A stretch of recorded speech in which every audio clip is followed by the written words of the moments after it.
welcome back to the old world for another installment in the tournament series here that's been organized in the Discord for these series of duels. This is game number 30 between Rincewind and Mojo, being played in the lower bracket here. And let me just know that I am now online. So there we go. We're currently waiting for the players to grab their nations.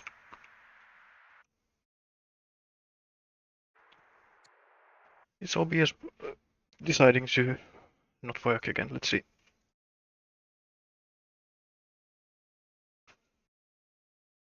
Shows me the screen on OBS, but doesn't seem to show it on Twitch here. Let me see. Do I even hear my own sound? Ah, there we go. Just the stream manager being a wonky. Does seem fine now.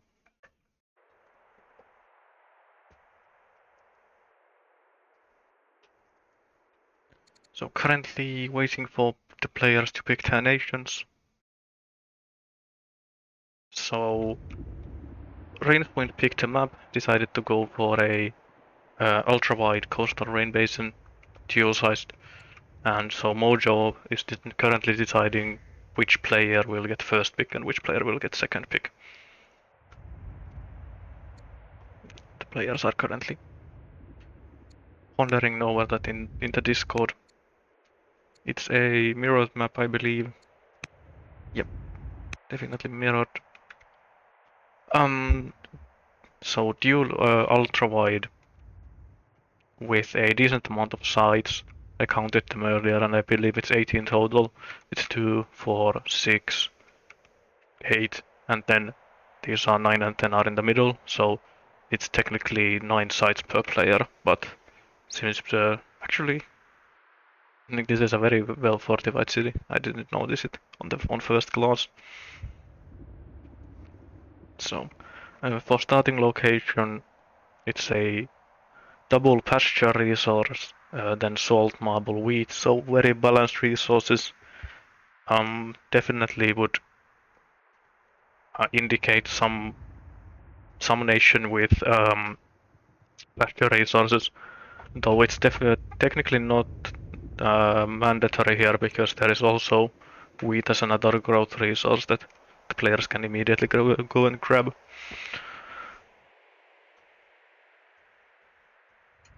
But I would not be surprised if this is another map where we don't see Carthage at all, just because of the starting location. Not having the greatest resources for Carthage, as well as the coastal rain basin not being great for traders. But we will have to see.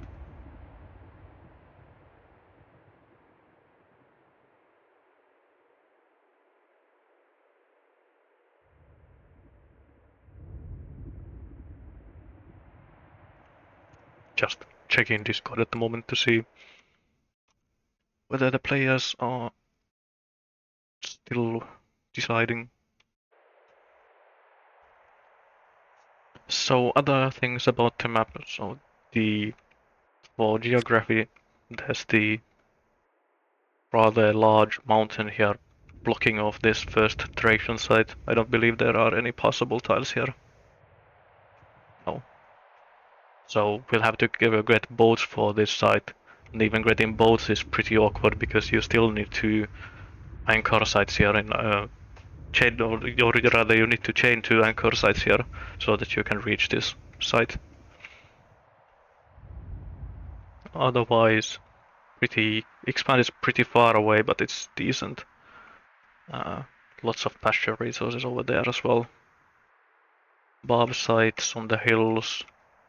The tribes are rather far away here, so with 3 expands with this site being blocked. So 3 barb expands, then host tribes and then the center sites. Because it's coastal rain basin, rivers flow north to south, so no movement on rivers here for either player. Though this river here is pretty nice, actually, which lets you reinforce these two cities together. These are rather unremarkable, these two sides and these sides, but the center is where it becomes interesting again, because there are these two, after these two sides that are on both players' sides, you get to the middle two cities, and this one especially, it's covered by mountains in the north and then swamps in the south, so this is absolutely disgustingly difficult to attack into. There's also only the northern passage here, though that also lets you at least attempt some flanking maneuvers, but with only one tile wide, it's very difficult to actually get through, even with a single unit fortifying here. Then southern side is pretty much the same actually, with also having lots of swamps, but at least here you can avoid stepping on them, unlike here. And an insane amount of pasture resources in the city as well, with triple pigs, double horses, double cattle. Sorry, yeah, one cattle, one goat. So it seems like this map will be, well, not decided, but the player who manages to grab these center sites will definitely have a rather sizable advantage here. Though reinforcing them is also very difficult, so hard to say at this point.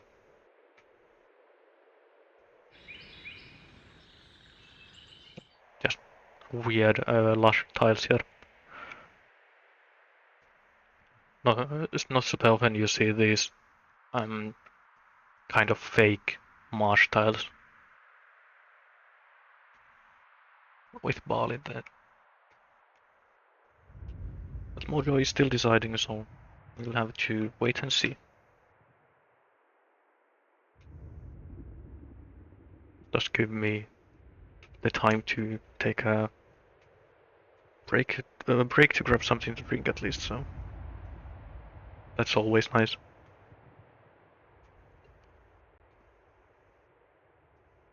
Home for Wonders, pyramids available, hanging gardens, German aqueduct. So the players have had a good amount of time to think here, so they probably are aware of Jervan being in the game, so this is also something that the players might be able to plan around. And then Ishtar, the lighthouse is also decent, but I don't think the player will go for it this game. Museum, and then both Heliopolis Colosseum. So the two most powerful legendary wonders. Usually these legendary wonders are so expensive that the players will not go for them in the end. There won't be enough time in the game for them to actually get the research, or rather not the research, but the resource base for this 1800 stone. That usually there is enough pressure from the other players that it's not feasible to actually save that much. But if the players are going to go for some of these wonders, these two are the two that are definitely worth it. So, Mojo, well, it's after long deliberation, it could decide to go for Carthage, and it decided to go for Carthage Statesman. Let me grab that. And a Orator. Now that's spicy. I don't know if I like it, but it's definitely spicy. Yeah, Intelligent Orator. There we add Intelligent. Mostly because Orator has this unfortunate starting trait of -1 discipline, which is probably for Carthage specifically This is probably worse than having -1 science or -1 wisdom, because this having this negative gold income from the start of the game makes recruiting these tribals so much more difficult than it would be otherwise.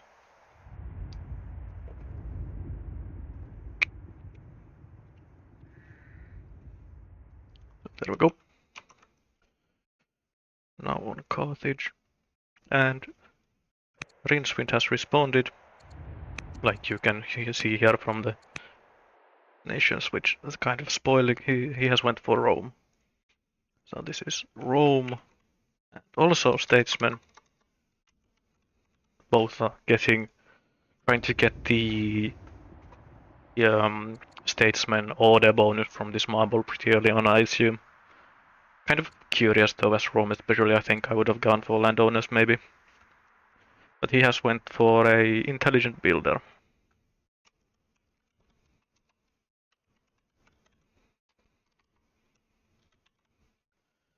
But there is. Let's see how the players decide to make their first moves.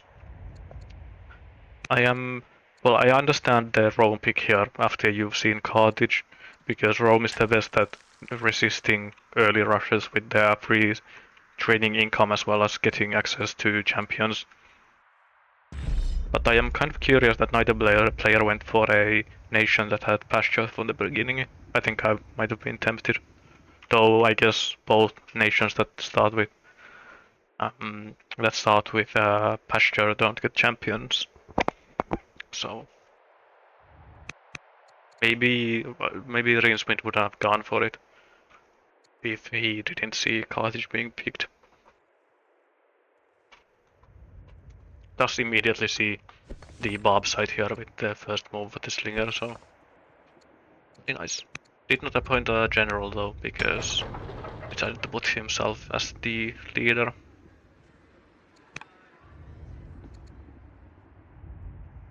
Let's see, this is usually a good sign that the disconnect button here.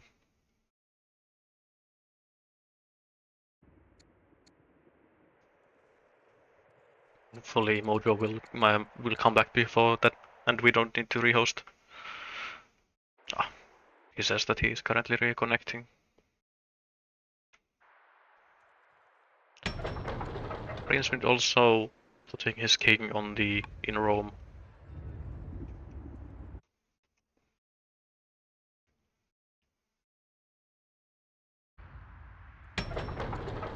It's nice getting that builder bonus here, though.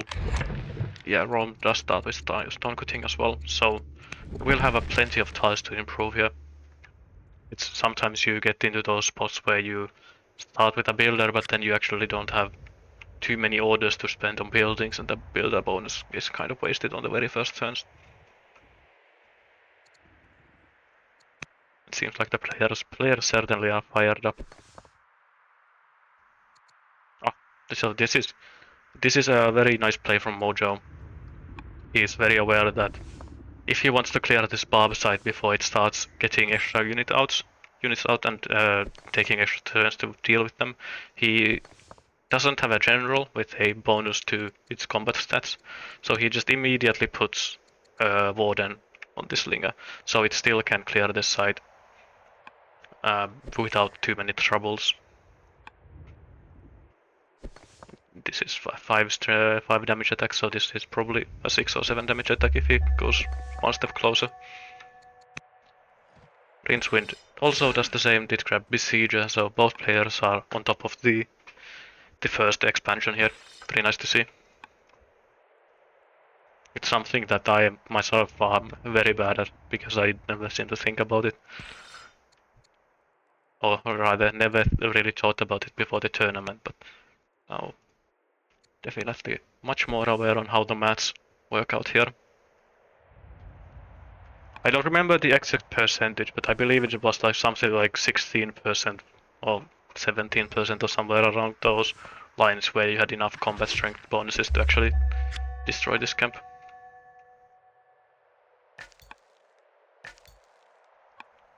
Harvesting already, grabbing the farm as well. Carthage going for stone cutting. Might have to idle this worker for a turn, or maybe we'll grab a shrine here. Though getting shrines as Carthage is always kind of awkward because you are very constrained in terms of your gold income. It's them. Well, it's not really a downside because you don't really lose anything by not having enough the gold income, rather than just the opportunity of hiring these units. But it's something that is kind of unique for Carthage, the amount of gold that you actually need.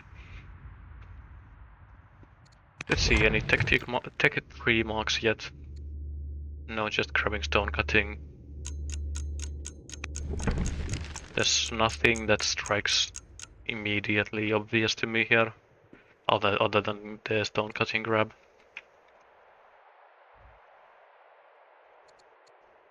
So both players will manage to get their first camp clear without any problems. I think this mine online early on is actually kind of nice. Lets you get the developing culture a bit earlier than you would otherwise. Though you do get some science by default as well, just by having this in your borders, so it's not the hugest thing. Scouting downwards towards the coast, following the river here. Let's see, as Rome, I'm seeing one land consolidation resource here, but are there any others? Elephants as well, one more here. Is that all? 3, yeah, and then the other ones are here so far away that these are basically unreachable to anything. Like you won't be reaching these resources without grabbing either colonies or deliberately chaining shrines or hamlets. So not really a land consolidation game from what I can see.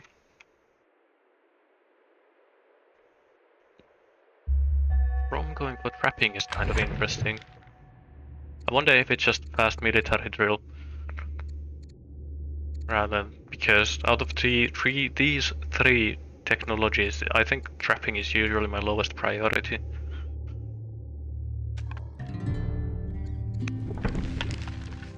Champion, second city, let me note that up.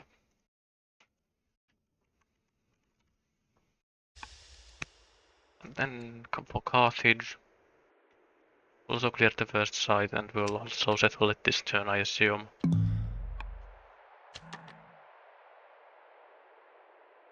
Kind of unfortunate though that you basically have to either wait one turn, yeah, or lose the marble here, which is probably the reason why you settle statesman. So this statesman city is kind of unfortunate. Of course you can buy it afterwards, but it's some extra gold that you need to spend to do that. And artisans as second. Very nice family in general. I've really grown to like artisans with the free culture that you get, and then the the time reduction on urban improvements in the family seat, and then mine bonuses and the free work is all things that kind of just speed your game up by a lot in the early game. Especially if you can find some fast way of rushing, then the artisans getting their capital and then the family seat and then all the other cities as well to developing for free. You don't need any investment to get these cities to developing culture. So they really benefit from any ways of rushing units.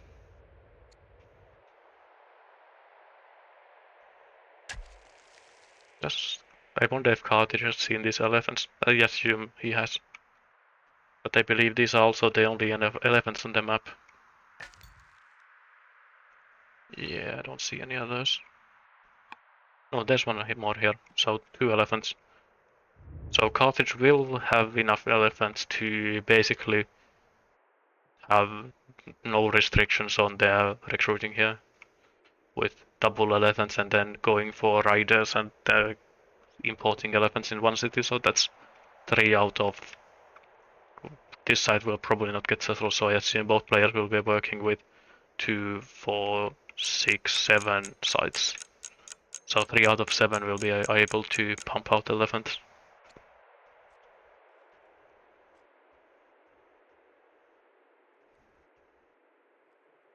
Definitely is good. It's definitely good enough.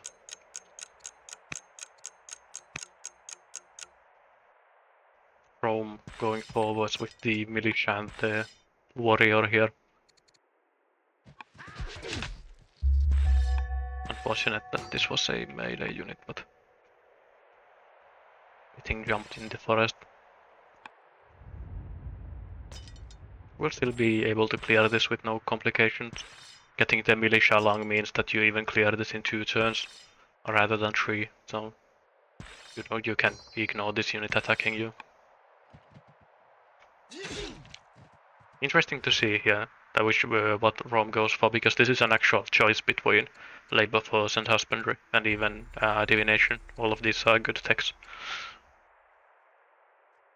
It might be that husbandry is a bit lower priority because these horses aren't yet in the borders, and there's no horse resource in the expand.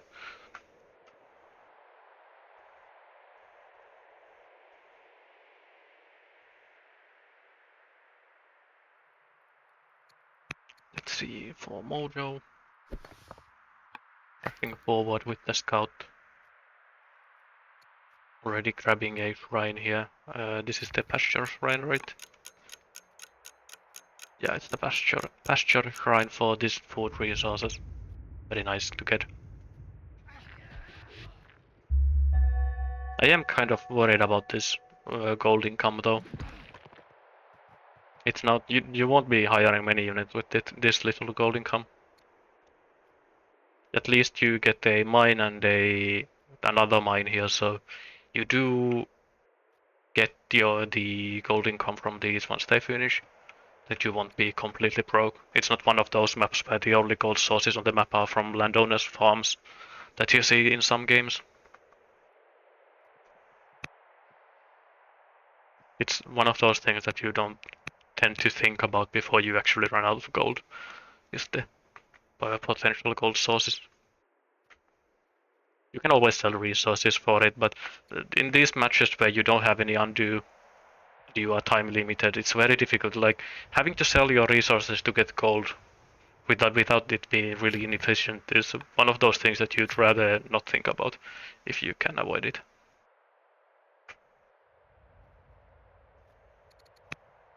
Carthaginian paganism is founded. Very nice to get it in the statesman seat here, because you do get this extra civics income from having a holy city. So makes the rushing out these decrees really nice. For Rome, they are still working on this second settler. Did go for labor force. Probably it's the obvious pick out of these options here between labor force, husbandry, and divination administration. This is probably the most obvious one, but I wouldn't have minded divination either.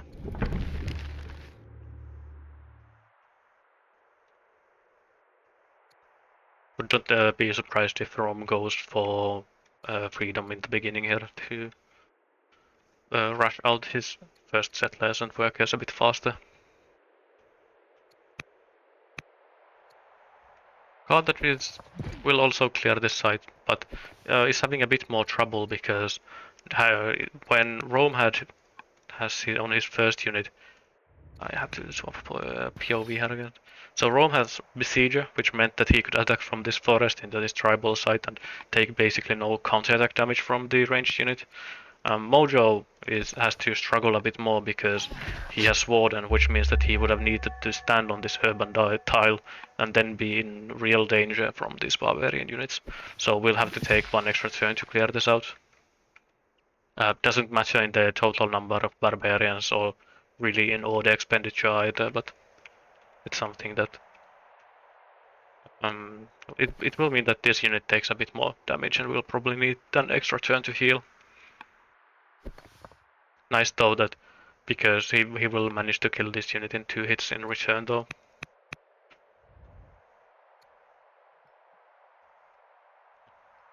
And the Carthage settler is surprisingly slow here.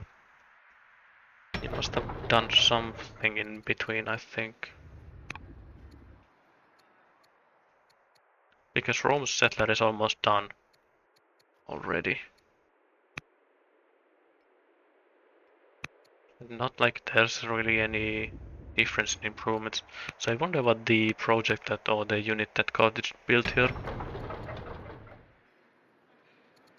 should be the same amount of growth here. Actually more for Carthage now with this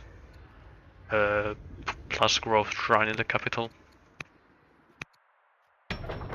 Yeah, actually better. But Rome will have their settler out before Carthage does.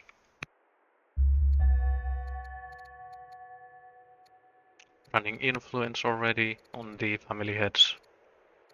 I'm kind of, well, I guess this point in the game is the one point where you actually have more orders than you have units to use those orders for. So running influence here is nice when you do have the good amount of money, gold income from this leader. Carthage doesn't quite have the same luxury here, and unfortunately gets a religion head that is actually different in their what's this different in their personality, I guess. So slothful versus bold. Getting bold on your king is nice though.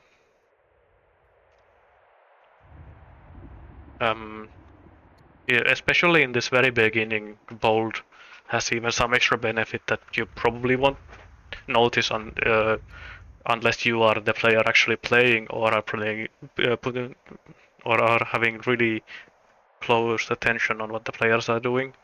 Because bold lets you avoid some of the really bad meeting events that you get from finding the tribes.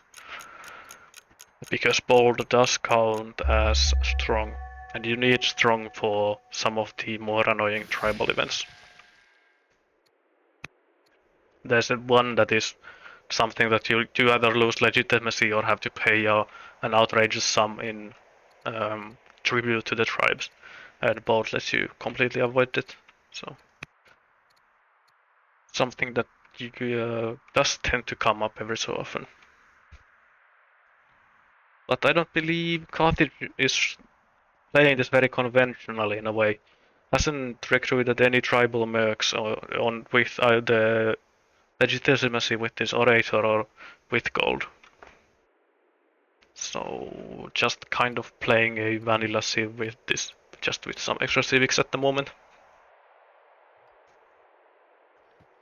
Speaking of civ bonuses, so one of these Carthaginian bonuses is the plus 10 gold per connected city. But I think he will take a good while until he can actually connect to his 3 starting cities, assuming that he will go for this one. Because getting the road through here is quite a task. I assume it's actually better to just road to this river here instead of roading to the city itself. One nice bonus for Carthage as well is starting with aristocracy as one of their starting techs, and it does let you grab this first law immediately, which means that you basically start with 2 extra science most of the time. It's centralization, giving you the plus 2 culture per year per culture level. And this salt in the capital as well. Actually, improving this salt before going to for this quarries would have been quite nice, because this Carthage would have hit developing culture quite a bit earlier. And with centralization, you get plus 2 science, and then you get plus 2 from your leader as well. Actually, plus 3 from your leader because he is assigned here as a governor. So that would have been a lot of science income you could have gotten. What's 5 turns earlier, maybe? So missing out on 20-ish science by going for these quarries before this mine. but it's not. It's a kind of a complex interaction to see in these timed matches. Rome already has his settler almost to the point. This third city site, unfortunately, is lacking 6 training, so can't really force much here yet.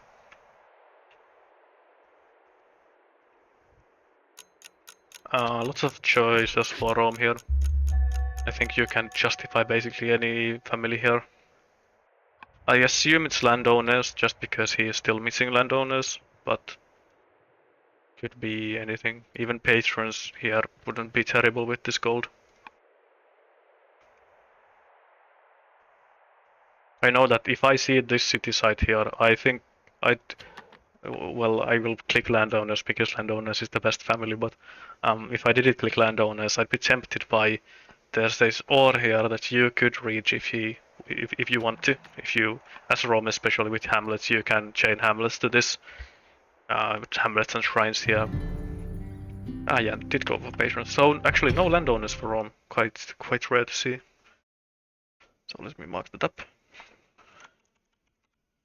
But so anyways, I was talking. So if you go champions here, chain your hamlets here, then you can get both elephants and camels here. You go for land consolidation, and this is basically a perfect land consolidation city with groves, elephants, and camels.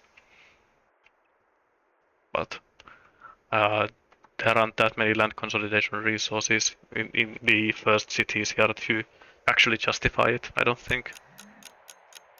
Well, there's one more elephant here, but that's probably more relevant to Carthage than it is for Rome.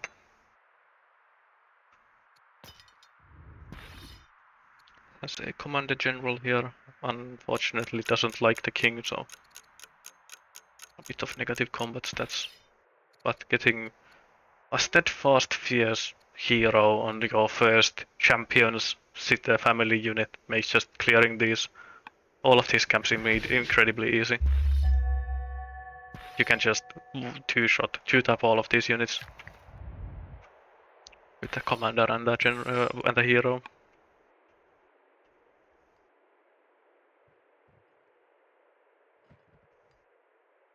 This is a nice clump of quarries here. All of these will boost each other, and as well as this. Well, not quite here. This is I keep thinking that salt would be a quarry, but it's a mine, which is, of course, more correct in both historically and in real world still, but keeps tripping me up because it's both of them are white stone resources on the ground. Unfortunately, Mojo doesn't quite have the orders to force march this settler here. Yep. I was starting to get paranoid if we are already on the patch that makes hiring these regular barbarians impossible for Carthage. Because I believe that is currently in the pipeline that Carthage can only recruit tribals and not regular barbarians. Because I still believe that it's no barb units on for Carthage.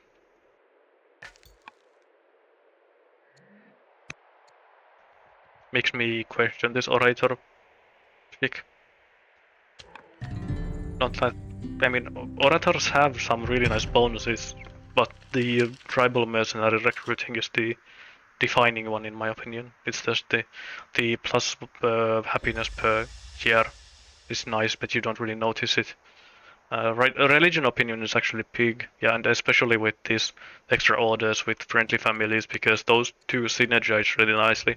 Where it's easy to get your religion to plus 100, plus 200 even, and then get your families converted, and all of they all go to friendly, and you start swimming in orders. This easily is 7 orders or something along those lines. But yeah, Carthage founding riders here, not unexpected. Hard to pass up a rider's seat with a elephant resource. So this is the riders. There we go. And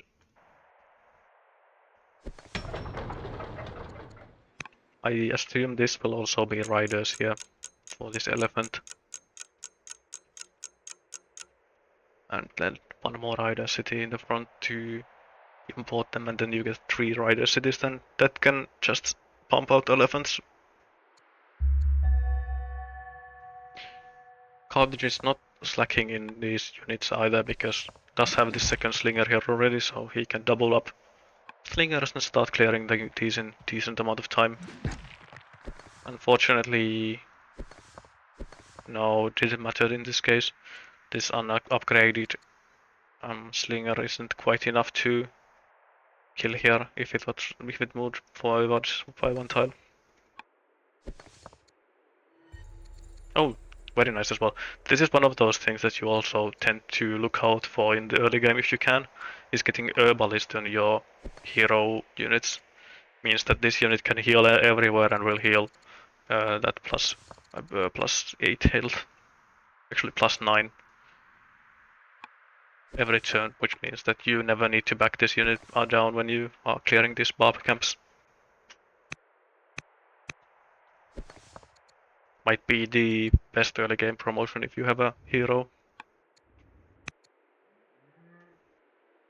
Rome also has cleared the site already. Is He's surprisingly, I'm still surprised by how much ahead Rome is in these settlers, and I'm trying to figure out what Carthage built here. Must have been this. Yeah, it's these two, two specialists that he built, while Rome has only been building settlers. So Rome is ahead at the moment. We'll get this settler out sooner, but I believe no, he will still get this next one out faster as well, I think, if he goes for it immediately. I'm surprised that the numbers work out this way. Or is it just because I'm on the wrong POV?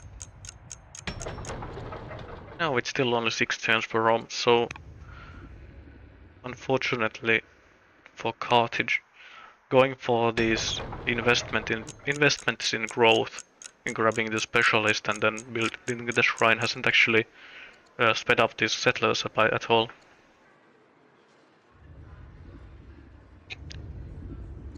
There has to be some weird breakpoint here where he actually could shave off 1 turn. Maybe if this shrine was built 1 turn earlier or something.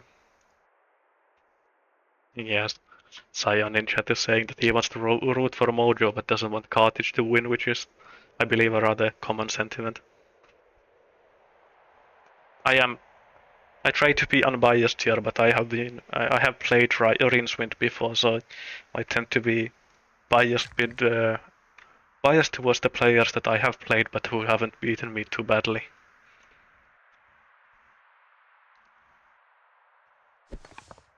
Oh, this is actually might be a dead scout here.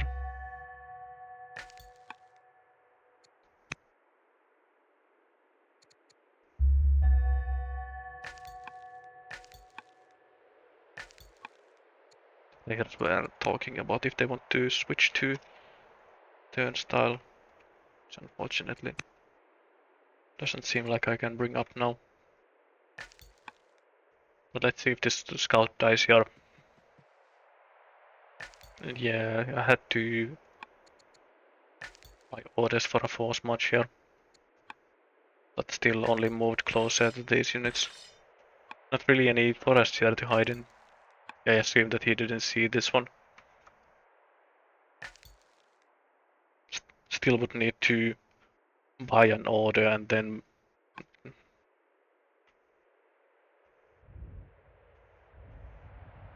see. Yeah, it's something the simultaneous moves into swapping over to tight might cause the death of the scout because Mojo already spent his orders here, even before the switch to and Rincewind showing some mercy. I don't think you need to here. It's the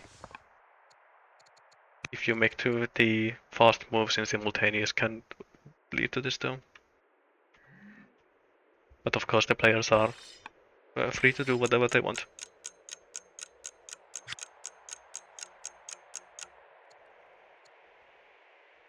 Of course, I think Rincewind also knows that or can intuit that this scout got forced moved here. So it's not like it got free completely for free. Because Mojo did need to spend some orders for moving this. And I assume that if this scout does get to go, yeah, they are switching back to simultaneous here.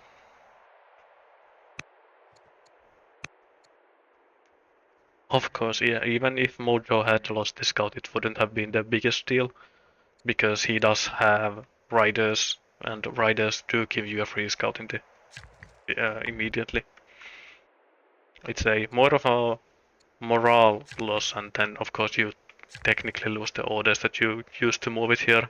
But usually the scouts tend to pay themselves back just by the amount of legitimacy that you get from finding these landmarks here.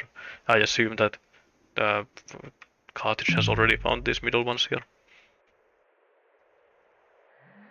Yeah, Rome marching forwards here. It's pretty funny how fast the Rome's bonuses come into play here. That's because all of these settlers have been one turn faster to reach their city locations than Carthage's because of this one extra fatigue limit that Rome gets. Because this does affect all of your units, even civilian units rather. And already eroding, so this is it's something that is kind of difficult to do in the early game often, because it feels like you're spending turns roading immediately means that your economy comes online a decent bit slower. But getting this road connected here immediately and then to here means that this settler that it started building this turn is already coming out with this +2 growth from being connected, which is this is a 25% growth increase just by building these 3 tiles of road, 4 tiles of road, I guess. So, and then that growth bonus will be in effect for the rest of the game. So you are kind of trading these immediate. Well, you probably are missing out on what, 18 stone or something, which is definitely a good trade here, considering that you need to route this at some point anyways. Carthage is not doing that, but he's kind of doing the same thing in essence here by uh, grabbing these 2 barracks and the shrine here. So Carthage only needs to road 2 tiles before getting to the city here, because of these urban tiles working as a road, which is very smart placement here. It's a very good tempo in a way. Getting these buildings are doing double duty. And especially when you are building them in this artisan's family seat, because the artisan's family seat does give you this -2 years to build the urban improvements. So getting these barracks down it's only 1 turn slower than building a road. And he doesn't even have labor force available, so it's a very nice play to see. As well as getting these I assume that these will turn into officers pretty quickly here for these barracks. You can definitely tell that we are getting further along in the tournament with this. The players making some very solid plays. Hazard in chat is asking that why is everybody hating on Carthage, and it's because Carthage is considered to be really strong, and Carthage had the misfortune of having 3 super strong showings in a row there a couple of weeks ago. So it's a combination of those things. I think everybody is also a bit rattled by Fluffy getting got by the Carthaginian rush. And because I think most people considered Fluffy to be pretty much the unquestioned tournament favorite. Oh, something died, but yeah, just skirmishes. I was wondering if it was the scout. But I think most people were considering Fluffy to be pretty much the unquestioned tournament favorite, and Fluffy got knocked out pretty convincingly by a Carthaginian rush. And I think that is also influencing people's opinion at the moment.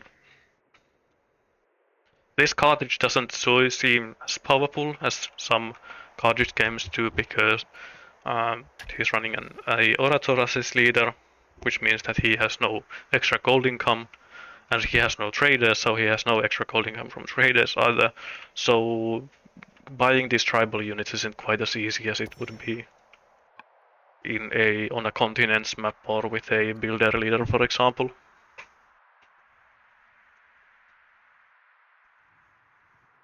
Yeah. My, I think it. If you had to pick one tournament favorite before the tournament started, I think Fluffy was the safest choice because everybody knows that Fluffy is good at the game. But I think my current favorite here is Class Koalas actually. He has had some very nice plays in this tournament so far. Of course, neither player is playing here, so doesn't really affect the outcome of this match other than the perceived strength of Carthage.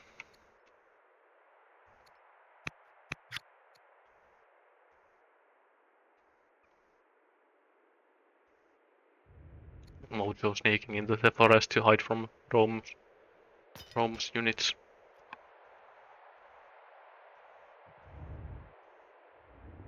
I do wonder if the players will actually invest in boats at some point.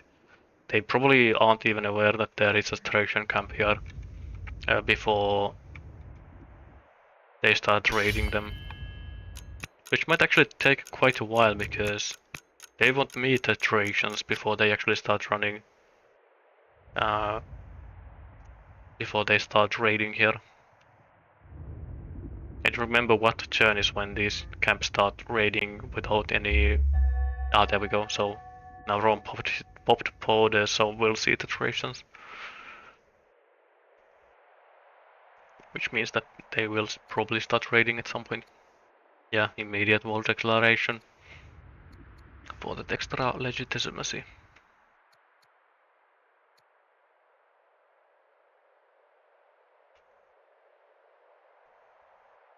Glad to see Rome doing Rome things. He hasn't built a single military unit from the capital, and he still already has these 2 warriors and 2 slingers out with the free militia.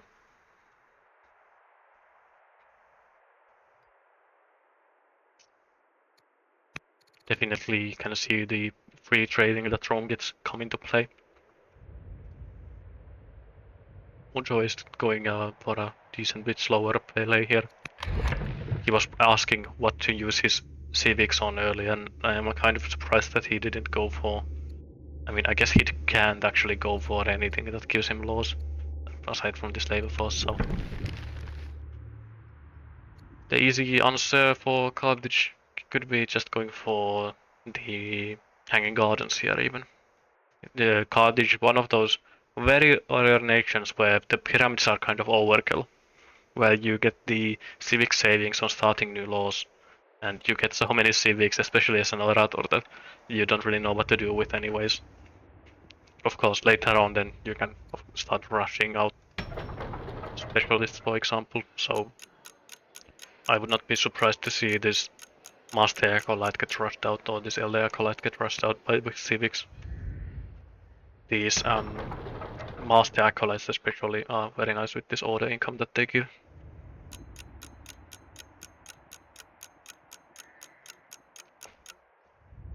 Let's you. Oh, why is. I just noticed Carthage's legitimacy is actually really low compared to Rome. Rome is at 90. Ah, it's because there's no cognomen yet. There we go. Doesn't seem like it has quite updated yet. Sorry, so it's 20 and 29 from 20 from cognomen, 29 from events, and for Rome it's 40 from this better cognomen and just a lot more from events. So did Mojo not go for wars here? No, seems like it's just the cognomen doesn't quite. Yeah, it's just 20 from cognomen and 10 from the special these ambitions would mean that he would be at 79, so it's not really that big of a gap. So Rome actually gets a decent amount of an order lead here by founding the city faster. Yeah, here and yeah, this will be a fun match to watch. These are both very solid players here.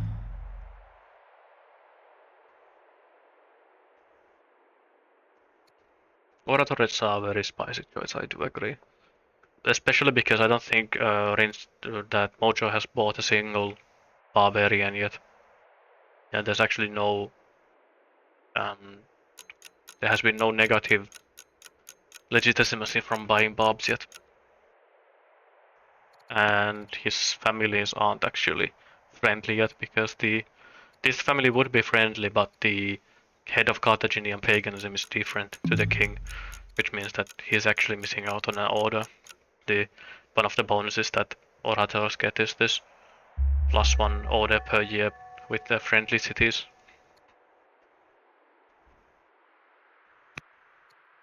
I'm just happy to see Orator in the tournament though, because I have been trying out Orator stars myself a decent amount, but they are difficult to make work. Though maybe I'm also kind of discouraged because I tried to mature turn 30 uh, turn 30 tribal Merc rush and then got hit by a sandstorm on the same turn. I was supposed to upgrade all my units.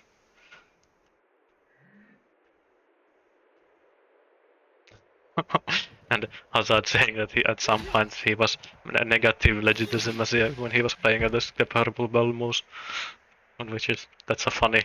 I don't think I have never been at negative legitimacy.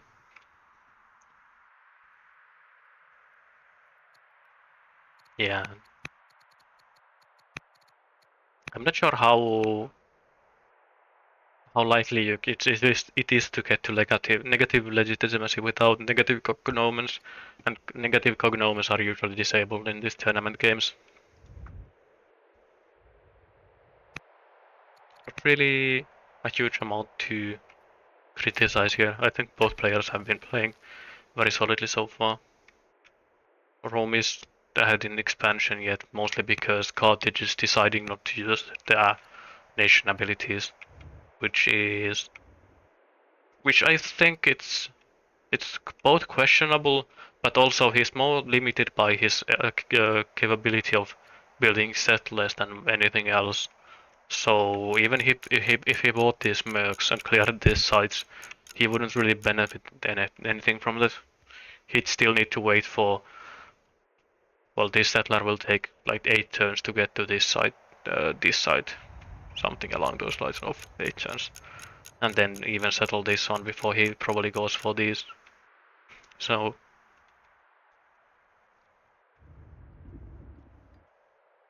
it's not the biggest thing. It'll be more interesting to see if Rome decides to go for this side here. That if Carthage will then start buying these tribals. And both players did go for statesman capitals here. I believe it's because they saw this marble tile here and decided that if I'm going for a nation, I am going for Carthage anyways because it's the strongest nation in my opinion. So I will go for statesman so I can get this marble. I think it was the my psychoanalysis of the situation. But unfortunately for Carthage, he actually didn't have enough movement to settle in any other place than this. It would have taken an extra turn to settle on any of these other places, so the marble actually went to the artisan city. Rome, because they are Rome and they have one more fatigue limit, they could actually settle in this other position and get them marble in the capital, which is a small victory for Rome here.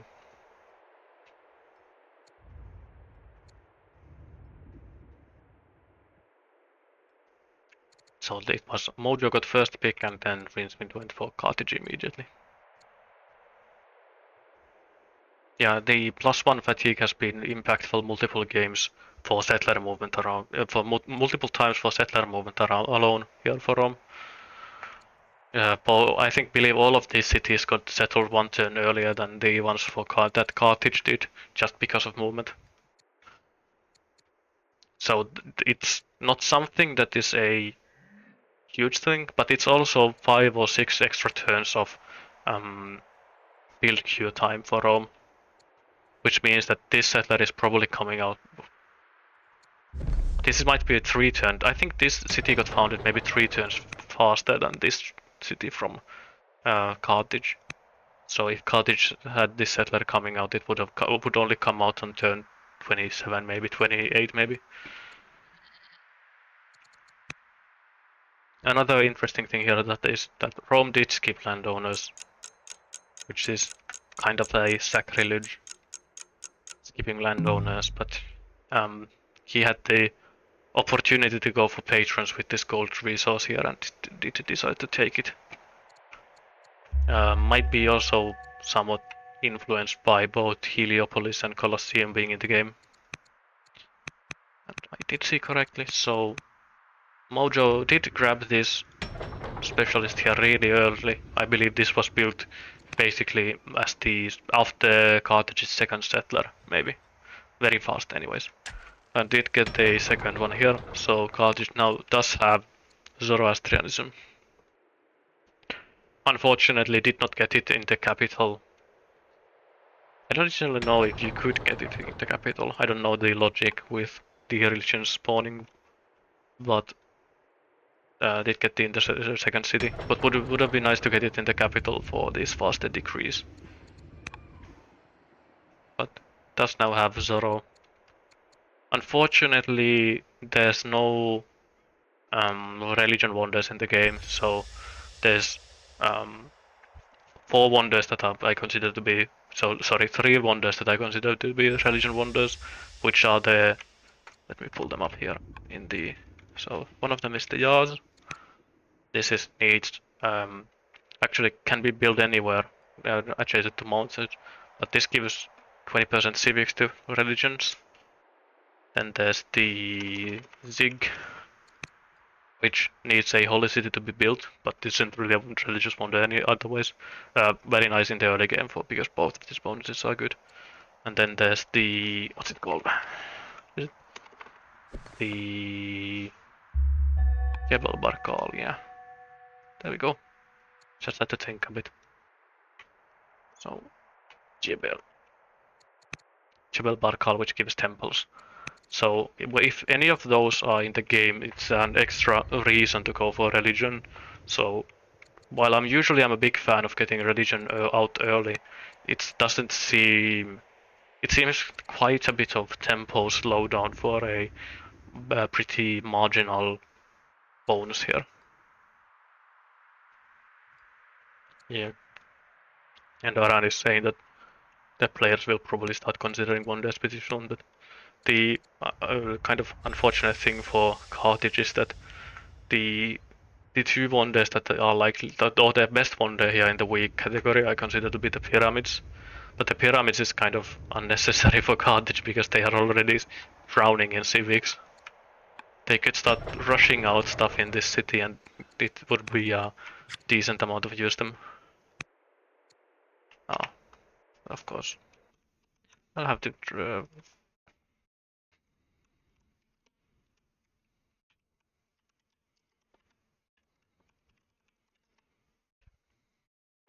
drop a Discord message to the players. It's on simultaneous, so me accidentally clicking the timer button isn't the biggest of deals here. I should really unbind that button when I'm casting.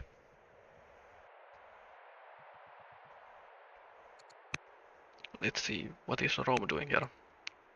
Already has this city as well. Oh, this might be another reason to go for patrons. I hadn't registered it, but this is a quad precision, 5 precious resource city, potentially. So this is the list. I don't know why it's duplicates itself here, but it's these 4 resources. So it's gems, gold, silver, and pearls that all count for this bonus for patrons.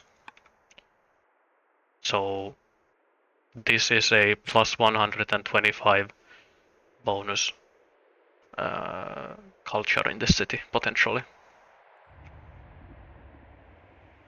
which is crazy. this if he wants to actually go for legendary, this city would hit legendary faster than the capital. Plus 125% is just a absolutely massive bonus to culture. It's kind of hard to even grasp how quickly that would go.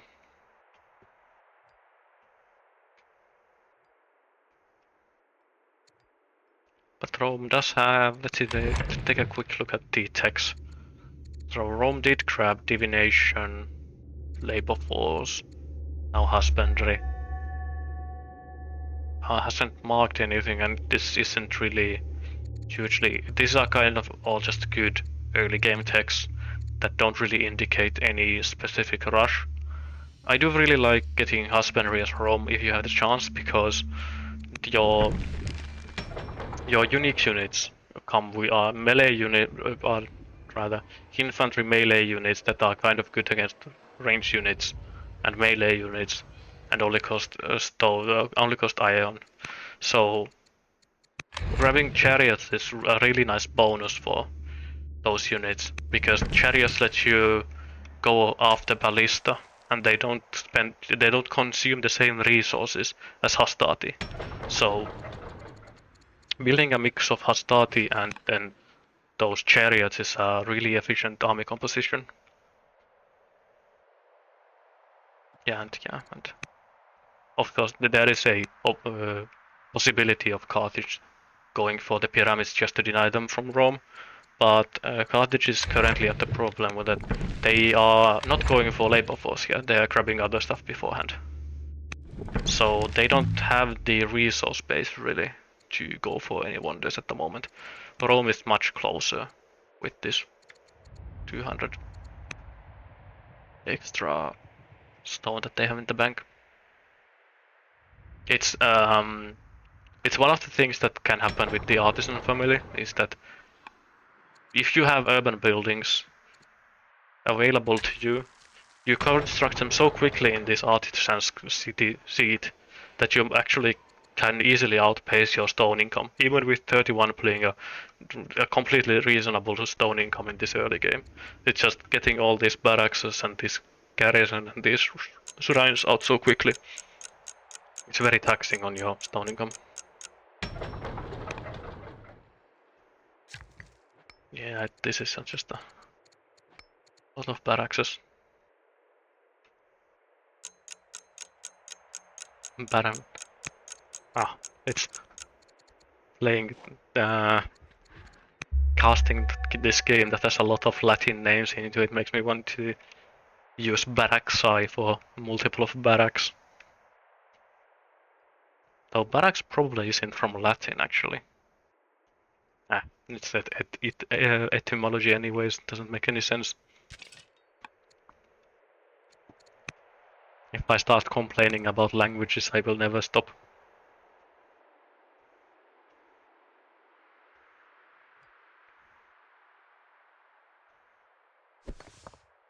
Carthage did go for this site already.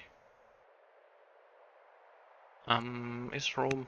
Yeah, it's just Rome went for the northern side and Carthage went for the southern side.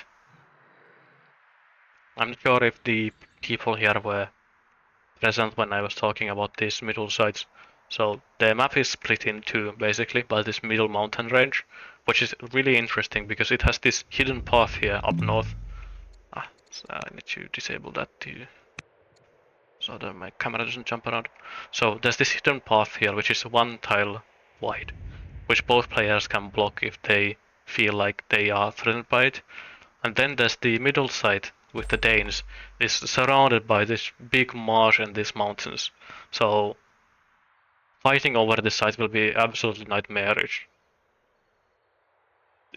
Even reinforcing this side, for whichever player gets this, even reinforcing this side will be very difficult, and it won't really contribute anything because there are no resources here. Or rather, no resources that you can reach. So this is basically just a fortress. And meanwhile, there's kind of the same here in the south, but this has 2 tile choke here and a 1 tile choke here. And it also has these marshes near the seaside. So there's not a lot of tiles to fight over on this side either.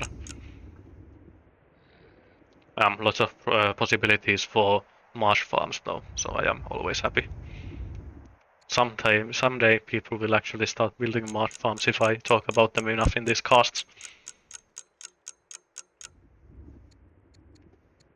It will be my one very questionable contribution to this game's metagame. Because, as you all very well know and have internalized, just centralization also has this text of you can build farms on marsh. And those marsh farms give you extra wood. So you can delay your lumber mills by a decent amount if you are a nation that doesn't particularly require lumber in large numbers or large amounts. And Aran is commenting that sea battles might be important here, but it's very difficult to build boats because there are the only cities that can reasonably build boats is this one. This is too far from the sea. This one is hidden by mountains, so the players can't reach it. And even this side is you need to go past these mountains before you can start building boats. So it's very difficult to get boats into the water on this map. And then if you get the boats to the water, there are multiple one-tile chokes, so you can't push past this center city side anyways. It's a very awkward map in terms of the middle portion here.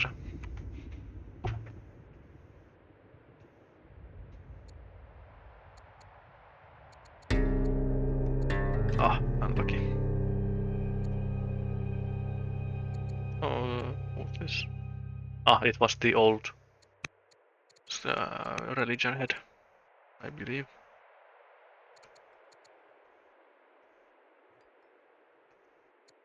Let's see what Carthage wants to do. They are kind of close to capping their civics. Well, I never do mathematics on stream, so I have no idea if this will actually, will Labour first get finished before Carthage hits the cap? I don't think he will. But I refuse to count and make sure.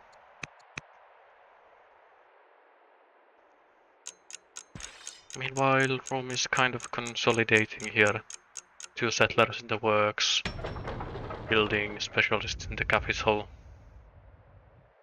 Does Carthage have, let's see what text Carthage has. Did go for husbandry as well. Really went for it a decent bit faster than Rome did. Very similar tech paths for the players here.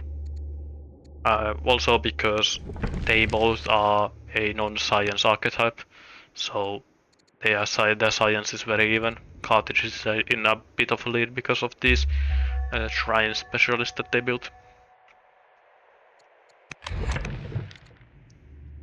But does mean that Carthage also has these sources of growth up and ready.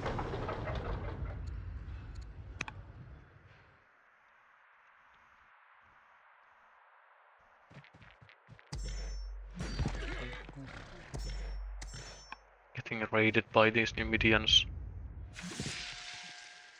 I believe that, yeah, these might have been the same tribes for both sides. I don't remember what was here, if this was Numidians or Scythians, because kind of a weird placement for these tribes.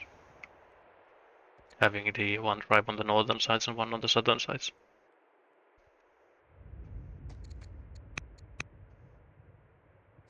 Yeah, this expansion looks really effortless from Rome.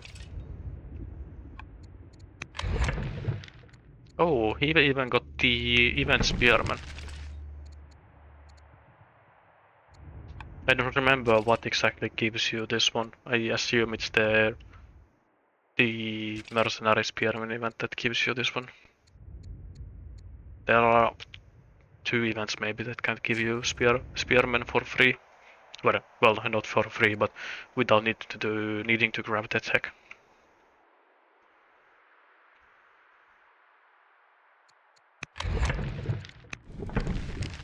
very nice, both for expanding into these horse tribes and then fighting against possible Carthaginian elephants. But this is like we were talking earlier, or rather when we were talking yesterday while Sion was casting, is that because on these coastal rain basin maps, and especially wide ones, expansion can be really fast because you can just take all of your units and walk forwards and then clear everything. Rome could just go for all of these sites in succession, and now that he has finished clearing these units, he can even just start marching to Carthage. So it looks like Rome will have every city site on his side of the map, aside from this one that is unreachable, settled in by turn 33. Yeah, this settlement will come out then next turn. I mean, it's currently blocked by the river here, but if the flood subsides here, he could settle both of these cities by turn 33, which is very fast expansion for 7 cities. Extremely fast expansion for 7 cities.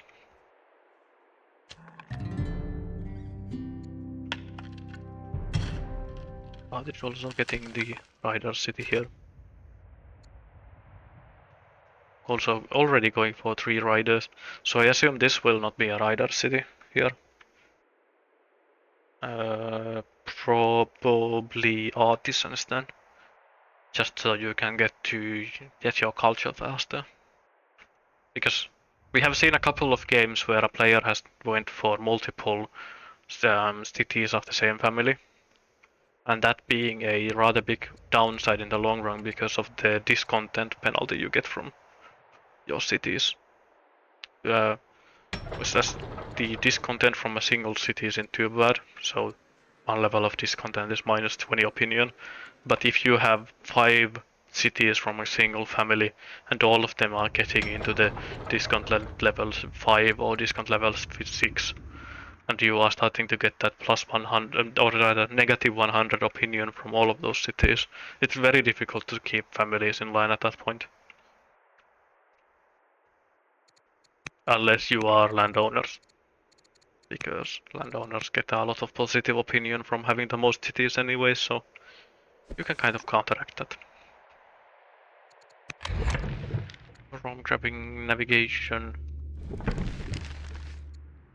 Still just building urban specialist here. Is this the...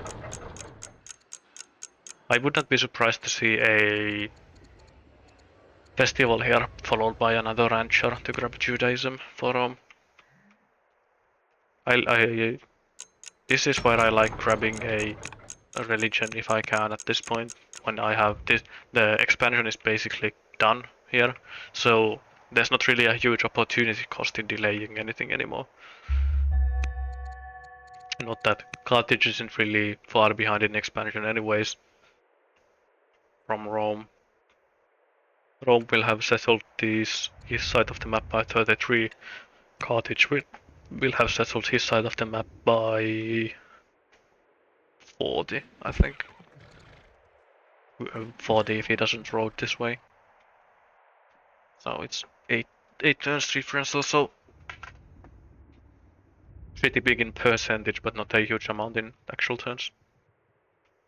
Yeah, it's not. The Aran is just saying that Mojo isn't prioritizing Judaism. I don't think you can. If you already go for Zoroastrianism super early to deny it, you kind of have to finish your expansion before you start doing any nonsense with the second religion. So after this site is cleared and the border with Rome is actually established, then you might try to go for Judaism, but Rome definitely could grab it in the meantime if he wants to.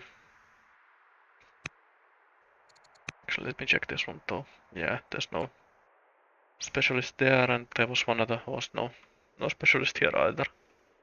So there's, if Rome wants to grab Judaism, there's not really anything Carthage should do to stop it.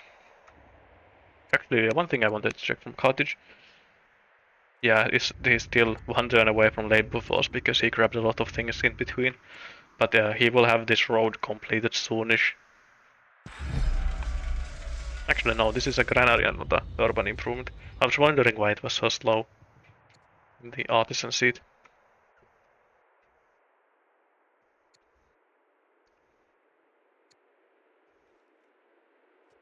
But there is, I assume, if we look at the military graph, yeah, this is a very terrifying amount of difference in this military score.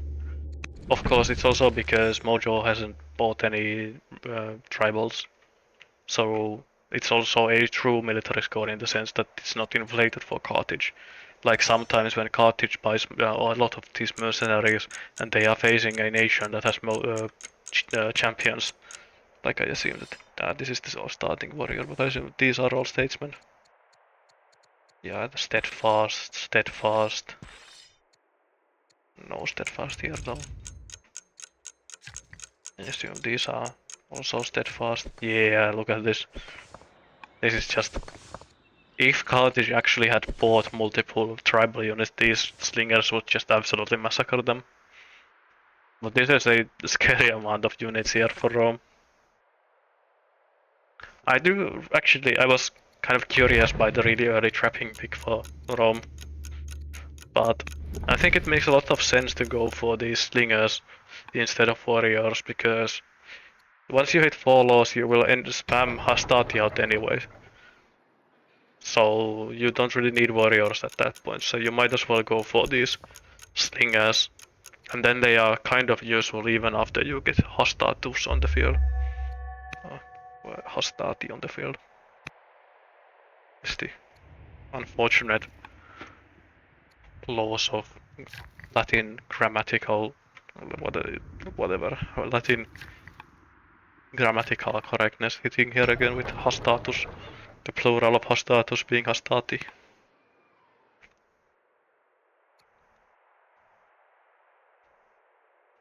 Means that it takes an unreasonable amount of mental attention to keep that correct when talking about them.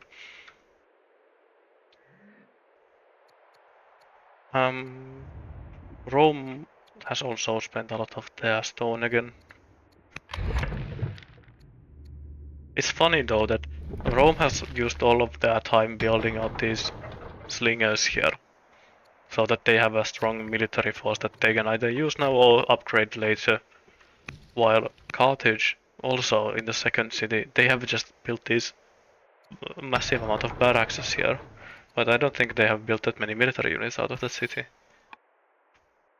So it's artisans. This is a artisans warrior, one artisan slinger. So actually, this city has, after getting these barracks up, has mostly been building military infra, or rather civilian infrastructure, with these acolytes and stonecutters and running festivals for more citizens, instead of building military units. And I assume this is Carthage's best military city still. Yeah, just barely, but it is.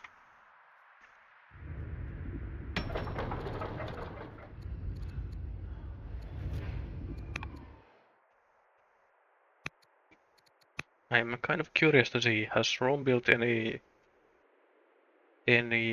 what the hamlets yet? Not that I can see. So Rome is just getting a lot of money from the king, actually less than I thought. It has gotten something that reduces discipline, probably from an event. Builders do start with 3 discipline by default. Oh right, but it's just the lot of these plus gold resources, like this salt here that gives plus 20 and the gems that give plus 20. If you put a specialist on them, it's even more. Hasn't designed all the luxuries yet, though. These are, though saving them up for these further forward patron cities is kind of nice as well. Oh, this is interesting, settling order though. Not in terms of the city locations themselves, but in terms of the families. He's actually gone for triple patrons here, so patrons seat here and then 2 more patron cities towards the front. So his smallest family is the champions. Not something that you see too often. And I would not be surprised if this was something else than champions as well. This might be a statesman city. And then he is just planning on getting this as a champion city, I assume. Building a great fortress in these two places.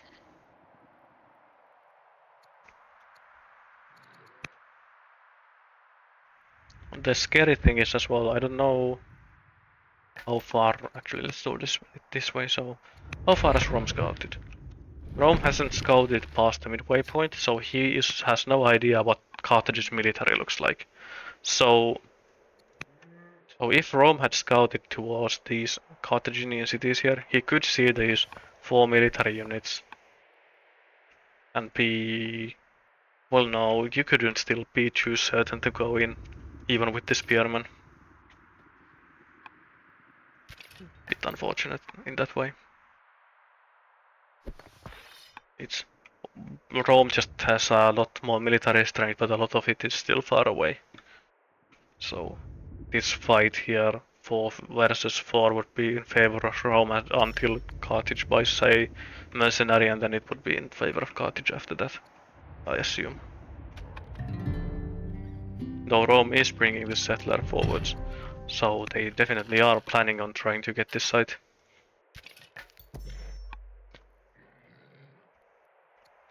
Yes, this camp is completely walled off. And even funnier than it just being completely walled off, this city can't reach the sea, this city can't reach the sea, this city can't really reach the sea before you buy multiple tiles for it. And this is in the very middle of the map, so you would need to take a boat from the middle of the map all the way back to your backline to actually get this camp cleared. So I assume that this will just be here forever.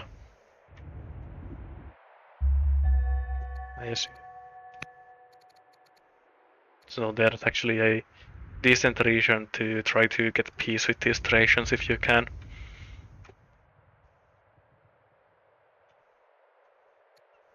I believe... No, Carthage has seen Thracians as well. I believe that one of the units wrong to do this tile here. I don't think how else he would have been able to see them.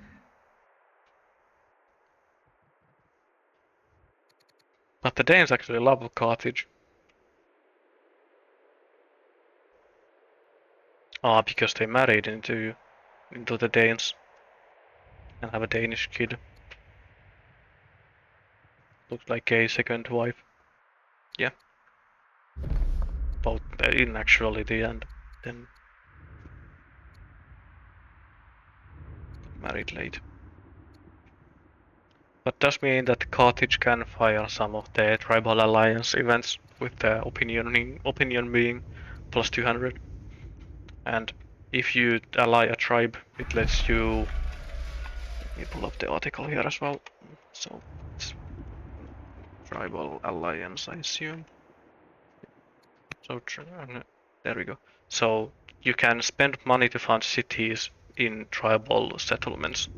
So if Carthage manages to fire that event, they can settle this city site without having to fight these Danish units, which is very powerful. Of course, Carthage is still in that kind of awkward spot where they don't really have the gold income that you assume Carthage would have with only plus 90 a turn, which really limits Carthage's options in trying to get these tribal units on side. And it looks... oh wait, what? This is... I didn't realize how badly the Scythians hate Carthage, so this raid is kind of perfect for Rome, because these units are going off to raid Carthage while the Romans are actually arriving here with the settler to take the city site. So Rome can just get this site for free. I don't think these units will turn around now, even if they are war at Rome. Actually, no, they aren't even war at Rome, so there's no way these units turn around, so it's very, very good for Rome, this one.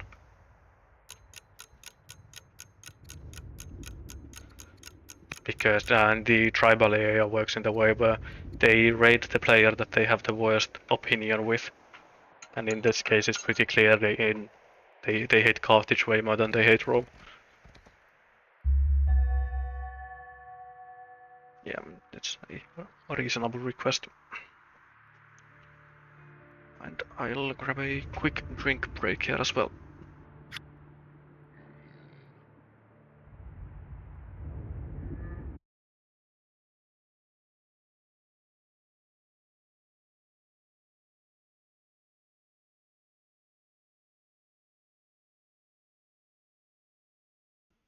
And let's see, Rome goes in. I assume he can one-shot this camp.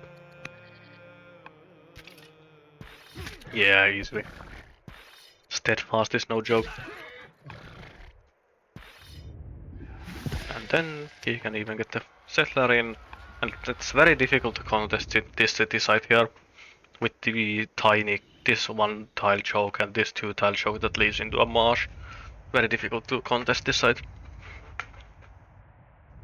Also very difficult to break out of this city if Carthage digs in these hills. Especially with a city here where they can put 2 forts or even 5 forts here and just kind of stand here forever.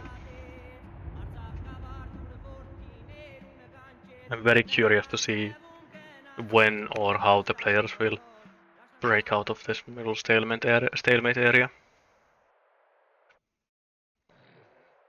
And let's see, where are you, Rome? The laws are freedom certain, no centralization. We'll get centralization here, I assume. So if I don't see any marsh farms here, I will be very upset.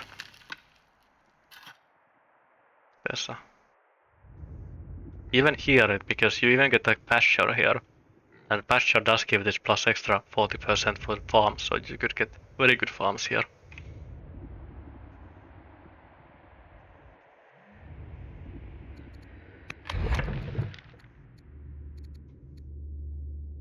Hard to say what Rome will go for next in terms of tech.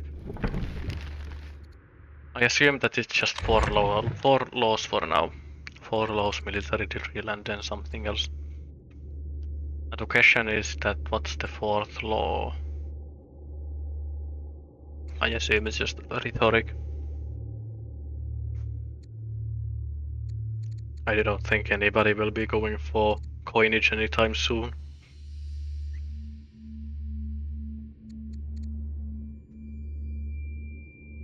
So I still dream of the day that somebody will actually get all the way to the cataphract. Someday. Not someday soon, but someday.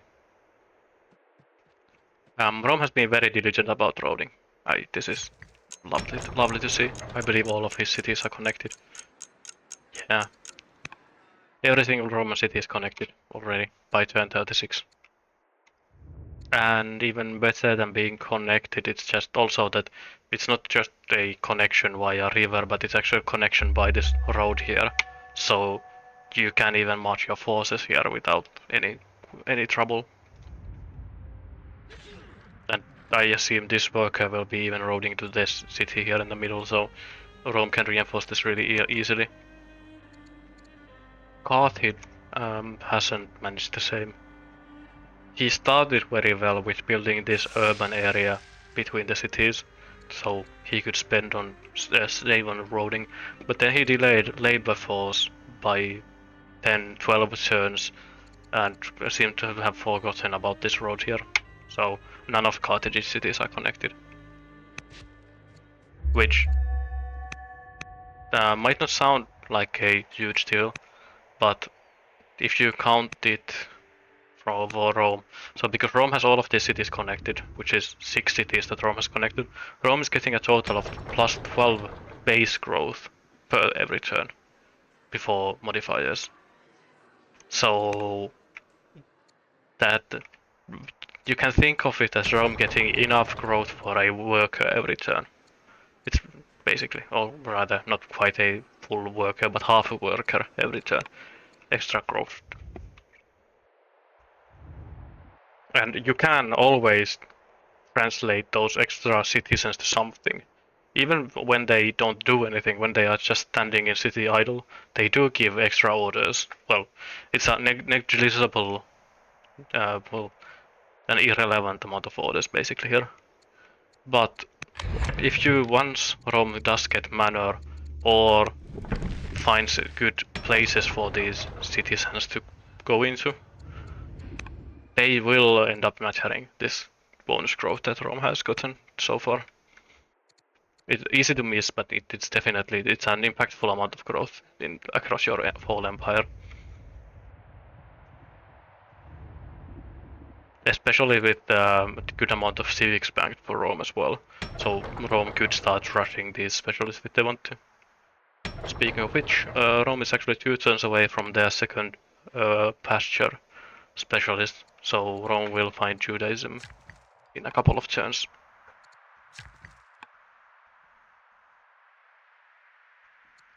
And so, usually the easiest way of spending your extra population is just with volunteers. Being able to hurry production with pop is very powerful, as all of us Civilization 4 enjoyers are very well aware of.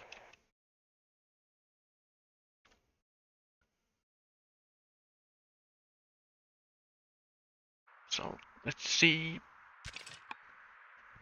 Nice to see blocking this spot here with a spearman hero. Because of combat math being really badly against this Carthaginian unit, it's almost impossible to break through this unit in any meaningful amount of, or any reasonable amount of time. Even if you bring these warriors here, you're not really getting through. Yeah, even getting tough.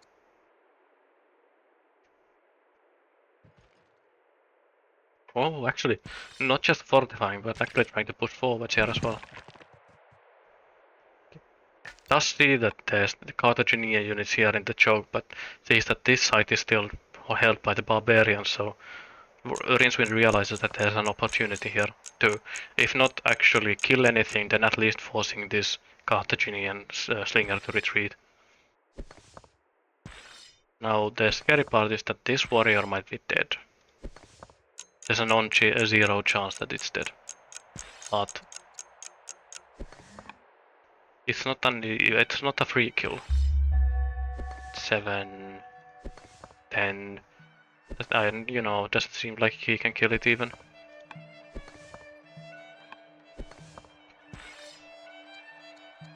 Yeah, Fierce, and I assume it's actually it's upset family. So how bad is Carthage? Oh, 4, 4.5, 4.3, 4.3.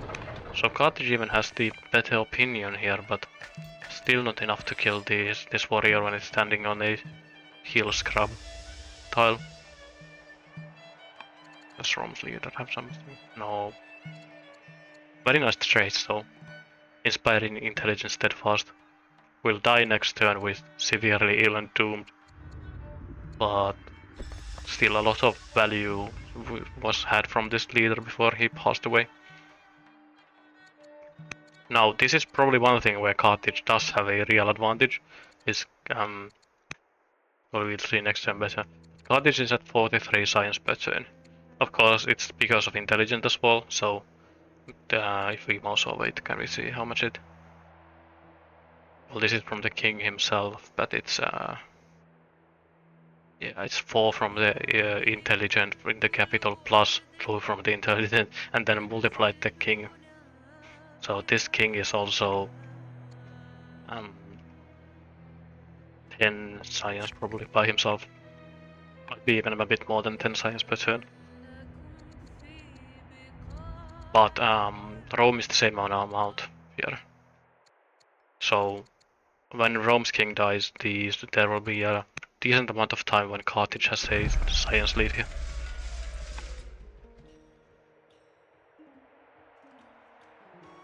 Yeah, like I figured, so Carthage just ran away here. This is the healer hero slinger, difficult to kill. Oh, and again, here the Carthage has gotten drama.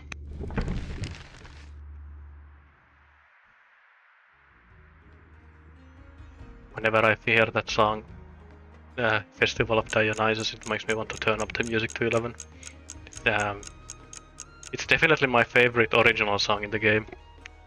There's a couple of good ones from the what's it called? It's the, I believe it's a Bulgarian choir that's in the game as well. That they have some really good songs. But it's still my favorite song in the game. Neither player has still gone for any wonders. Actually, what's the situation? Rome has completed 2 ambitions while Greece has completed 1. Oh, this is unfortunate. So did let's see Rome's family tree here. Oh, so it's just that the we got a regency, so it doesn't seem like it shows this correctly. Completely correct. So the king just had kids really old. Probably got a really late marriage event looking from the age of their wife. So the heir is still only 14 years old.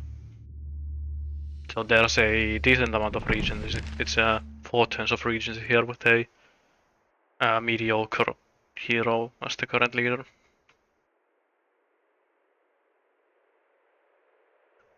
To get the... Well, yeah, these are not... They're not bad trade, but not really something that you love to see. So Rom does have enough training in the bank that he might actually be able to launch an offensive if things line up correctly for it. So... actually, is this on the... I assume this is already on the patch with that buffed launch of the offensive, where you can take an action with the unit and then launch an offensive afterwards. I am never quite on top of which patch we currently are on. But anyway, so this launch offensive is a very powerful ability. For 800 training, you get to give your adjacent units an extra turn, basically. So you can attack with every unit, move these your spearmen there, then launch offensive, and these get to act again.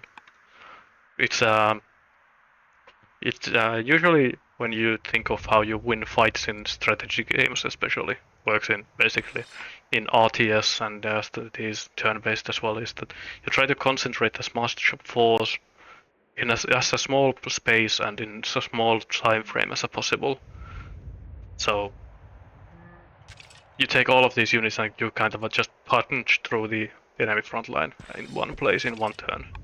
And launch offensive is probably the most powerful way of concentrating power into a small space and time in this game. It's also the same reason why getting these unit upgrades, getting your 6 strength and 8 strength units out is very powerful because it lets you concentrate power into a small area. And it's disproportionately effective concentrating force.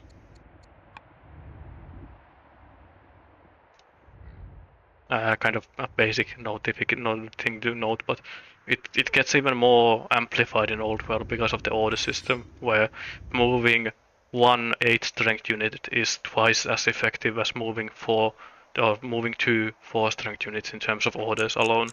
And then the combat mathematics, how they work, favoring the stronger units even further. It's very, very powerful. Yeah, I believe Rincewind is here in the driver's seat as well. Mostly because I don't think Mojo has really made use of Carthage's nation bonuses this game. So if you look at what Carthage gets, it's a lot and a huge pile of free civics, mercenaries, and extra money from connections. And he hasn't bought any mercenaries. He's almost capping his civics, and he has no connected cities. So he's basically playing a civ that has no bonuses at the moment.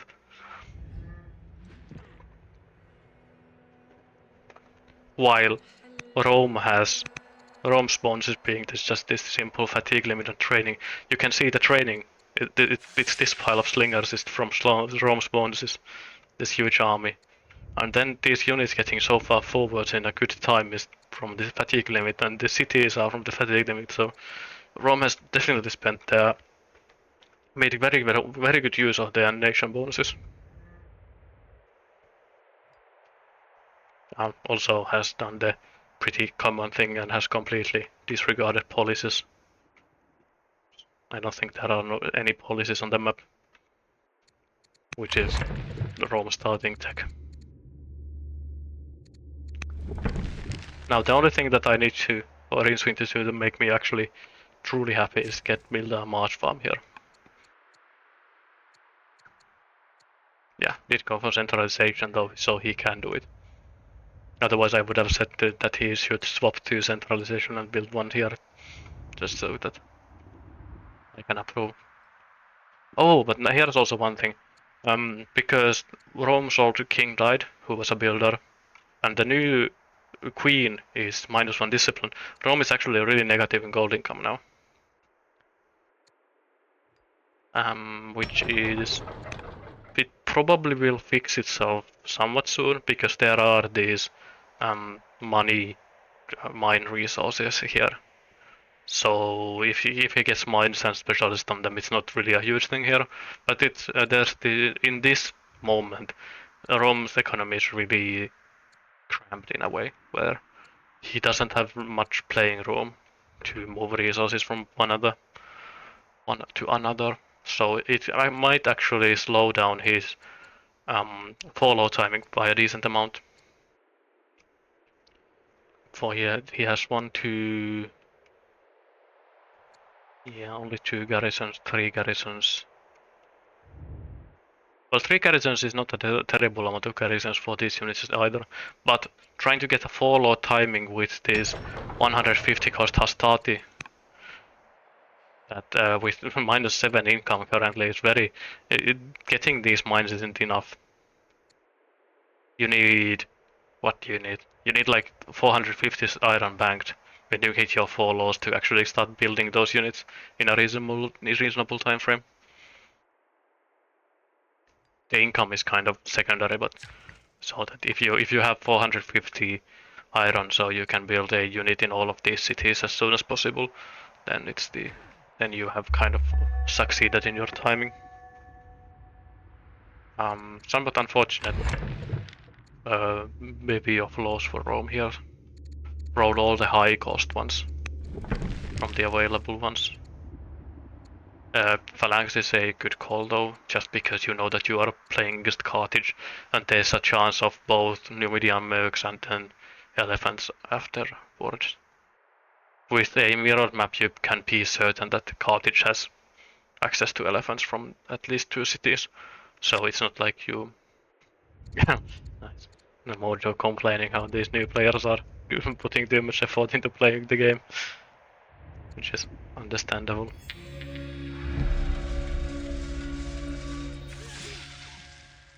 Oh, interesting. I don't think I've seen that event. What was the other one? Ah. Yeah, this is something you can see. -90 gold income from Rome.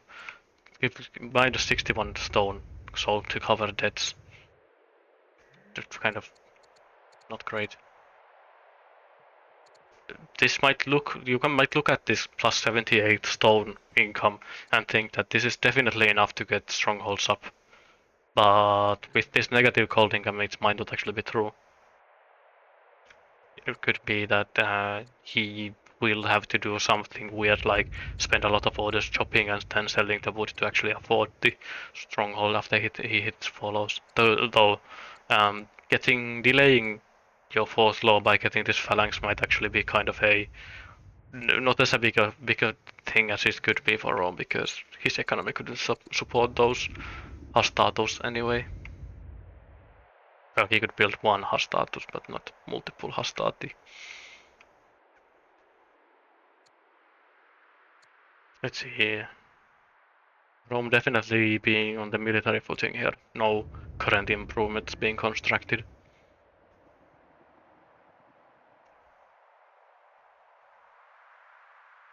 Actually, hitting something here, just delete nomads.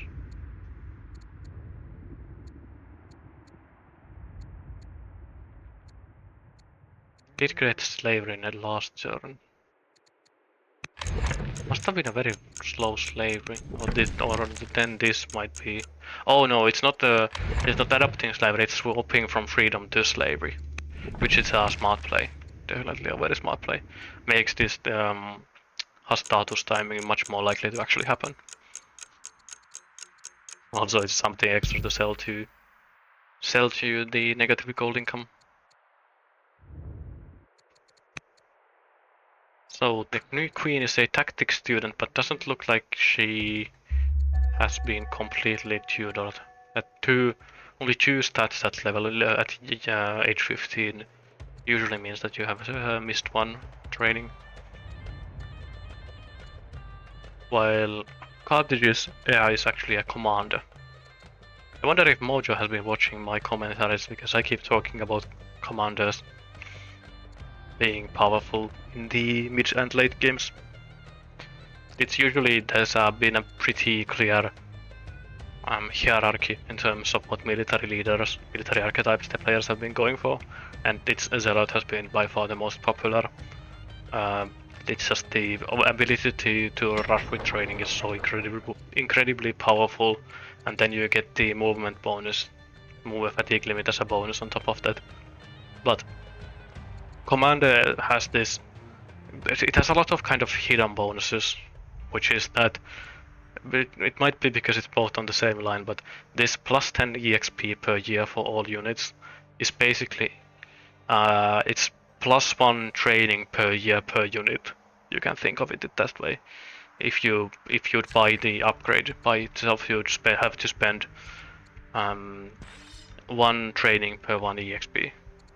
So you can think of this as being, it's worse than getting 10 training per unit, but it's somewhat equivalent. If you actually promote the unit, you get the full value then.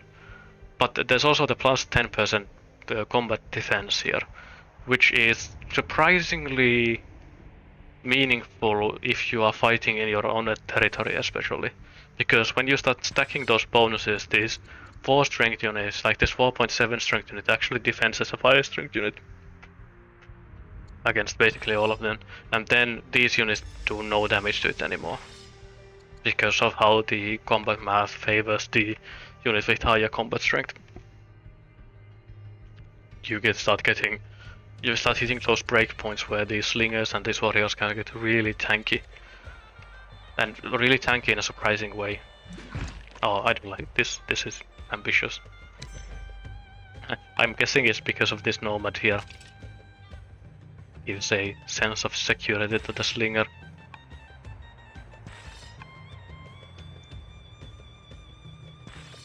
I wonder if he could actually...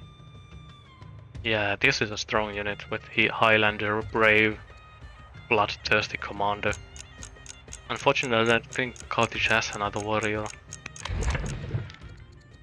Did grab iron working at some point, has decided not to build warriors, or to build mines. Kind of a surprising choice though, when you have artisans as your family. That you get artisans give you plus 20% mine output. So I'm kind of curious to only see one regular mine here. Probably... No, actually 2 mines, but it's using all of that to pay upkeep for these barracks. Oh, that doesn't look good for the Carthaginian economy either. A huge earthquake.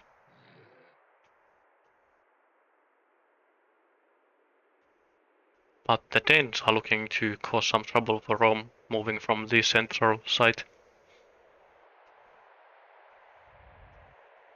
Not that it's a huge deal for Rome to... It's not even that big of a commitment for Rome to actually go deal with it with these slingers. With all of these sentinel slingers being in reserve. You can defend against this with 2 slingers, 3 if you want to be careful. And now this is commendable. Even after getting the central city, these 2 workers have been just coming all the way from... this is a patron's, right? This is no, yeah, it's a So both of these are patrons workers, so both of them have come from the patron's seat and built this road all the way through the Roman lands, all the way up to Capua and Iovanum and then Castra Legionis, and then we'll get to Hippo Regius even at some point.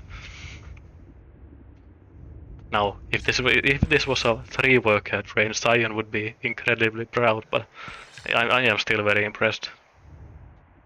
It takes so much self-control not to click any of these dopamine-inducing resource buildings on the way to the front line here.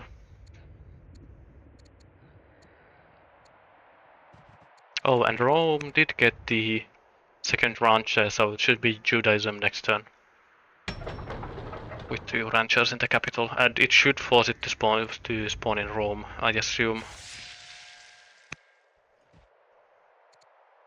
Oh, did grab the slinger here instead of this slinger here. No. And I think this spearman is dead though. I'm almost certain that it will die. This is 1 short, but if this moves forwards, it's enough. Unless... No, he can't block this slinger, I don't think. But this is definitely a very oppressive play from Rincewind in the way that it's really taking the initiative here. And Mojo is actually kind of brittle from what I remember at least. I'll have to take a look next turn what Mojo's reserve looks like. But for Rome is in the very nice position where even if all of these units die, if they trade even somewhat evenly, he has another army in the backline. There's 6 slingers, 7 slingers in the backline. So even if all of these units die, Carthage would have to magic out a huge horde of units to actually get this city. And with this road network, these units are here in 2 turns. So there's basically no way to this city fall even if this attack fails. So it's kind of gambling with house money in a way. I would love to see a launch offensive here, but I think it's too early. I think you have to hope that the queen doesn't die next turn and then launch offensive next turn. Because you don't really want to hit the city. The movement is awkward. So let's see for... yeah. I don't know if this counts as psychological warfare. First rushing the city and then just going for a snack break. But yeah, so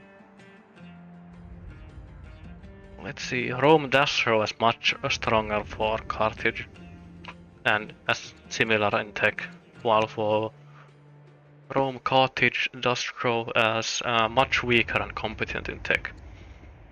So it's not just weaker, it's much weaker. Yeah, Carthage has not still bought a single tribal this entire game. They have no mercenaries in their army. So while the game is paused, it's a good time to look at these statistics. So population, Rome is leading, mostly because Rome has had connected cities this entire game, basically. So you can see this is just from free growth. You can see that it's already kicking in. Carthage has even run a couple of festivals, and he's still behind in citizens. Specialist Carthage is leading. He spent a good amount of time building them. Workers Rome leading, military units Rome leading, mercenaries even. Carthage has lost single unit, Rome hasn't lost anything. Laws 3-3, tax 9-9. Rome has more courtiers. Then civics neck and neck. That's well, this is lying by a huge amount because Carthage does get a considerable amount from just founding cities. Carthage probably has like 4,000 civics in actuality. Trading surprisingly even, but it's mostly because Carthage built a couple of barracks here.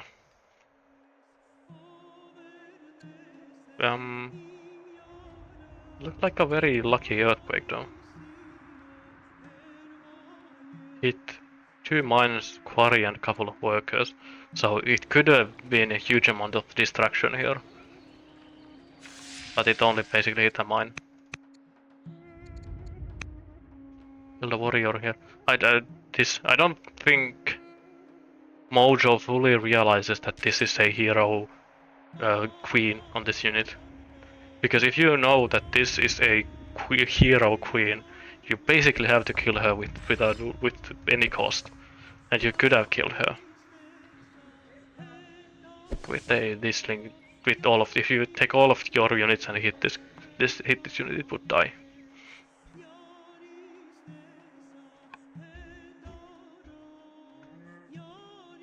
But yeah, I was distracted by the sounds of combat.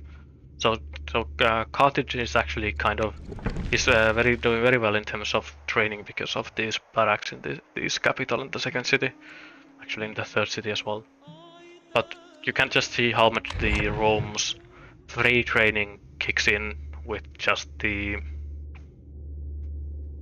how much work Carthage has had to put into equal Rome. And this is when the Queen Regent ascended to the throne. Was this big jump here?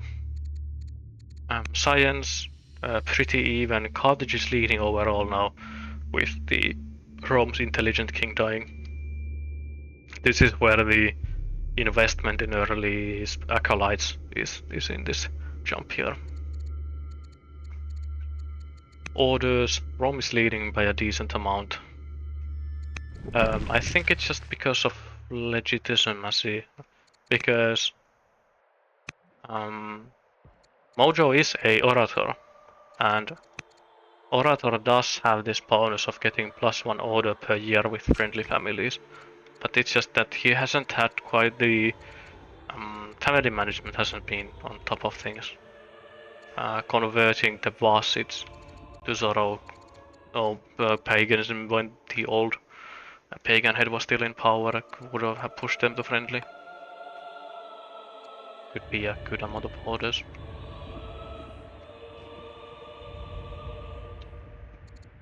But Rome is currently ahead in orders, and I don't think Rome even is constructing anything other than this big road. Yeah, only one improvement construction, so it's actually correct as well. Oh, but yeah, it's the difference is just from navigation. So Rome has serfdom while Carthage doesn't.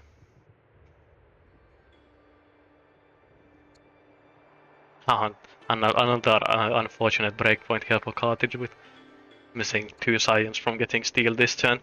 Could have upgraded this. Wait, not this one, because it must have taken a point of damage from something last turn. But this would be a tough Axeman to crack if this was upgraded with Highlander and Brave.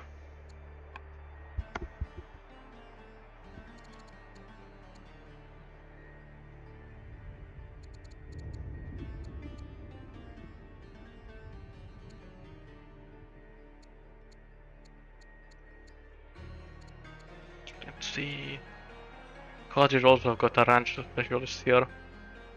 Sorry, in the north. So I don't know if that was just because he had the opportunity to do so, or if it was a play to block Judaism. But Judaism will go to Rome here. And the queen did not die, and I don't think Carthage has any units to bring forwards. Yeah, he has actually no units in the back line. This is all of Carthage's army. Every unit that there is.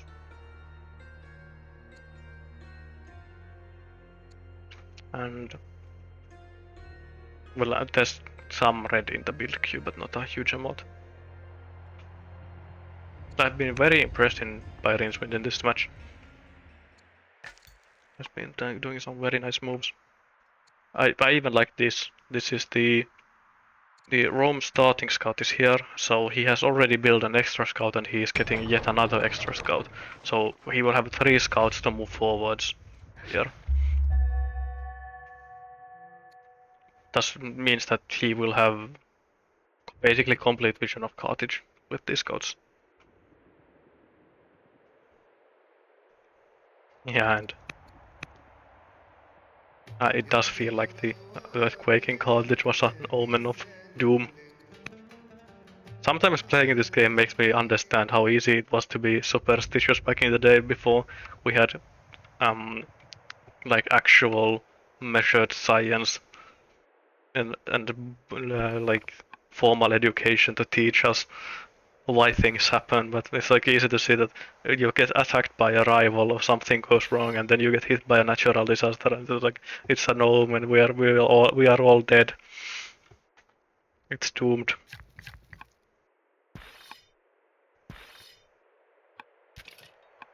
I do really like the. There's been I know that Alcaraz has been talking about how he thinks um, uh, the what's the called what's the Wrath of Gods, the earthquakes and other natural disasters might be too game warping. That they should be that it might be better to play multiplayer without them. But as an observer, it's very nice too. It's I think it gives an extra flavor and texture to the game. So I understand why it's a it's a bit pretty divisive sometimes. I have I will forever remember that a game where I tried to do a orator rush on turn 30 and then got hit by a sandstorm on the same turn when I wanted to start upgrading my units, and it delayed my upgrades by 3 turns. Basically it ruined my entire timing that game.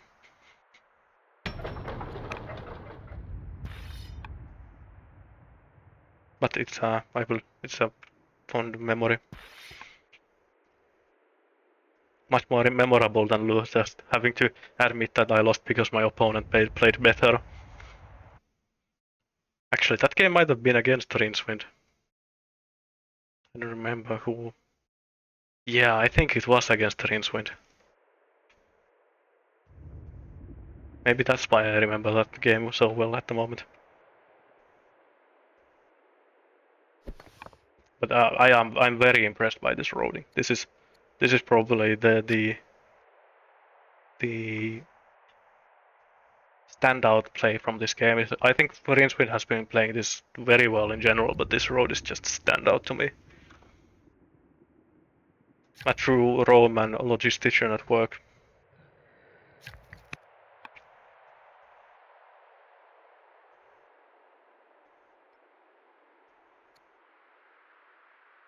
There we go. Judaism found it, could even adopt it on the very same turn. Actually, interesting. Any of the wise minds in chat, do you know what the priority for religions is? Because both of the ranches are in the capital, but Judaism got founded in the second city. Is it just that you can't get the pagan holy city and Jewish holy city in the same place?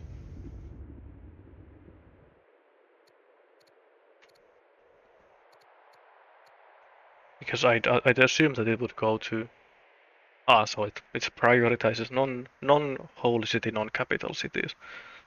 So yeah, that's I've noticed that you can force the paganism in your capital because it goes where the first shrine is built. But then the other religions will go kind of wherever they want to go. So it makes even more sense to either try to delay. I guess that makes it, well, hard to say. I think it makes it worse to found statesman as your first city if you want to try to get the holy city in your statesman city as well. And it might give you some weird optimization you could do with founding your religion first and then going for a pagan. But it might be working the same way then that it tries to push the pagan city away from the holy city. But it's nonsense anyways. This is what we're actually here to look for. I want to see this button be pressed at some point. Unfortunately, these are completely unupgraded units, so getting this kill might be hard.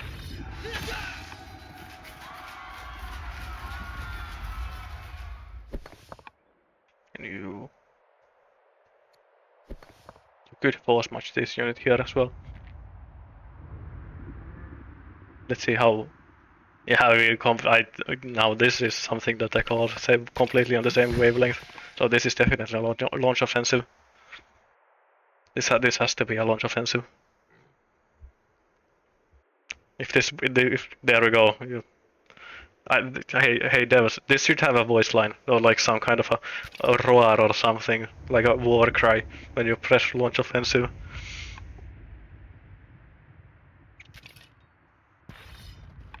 Because now because the unit is even dead, you can even start hitting the city for a huge amount of damage.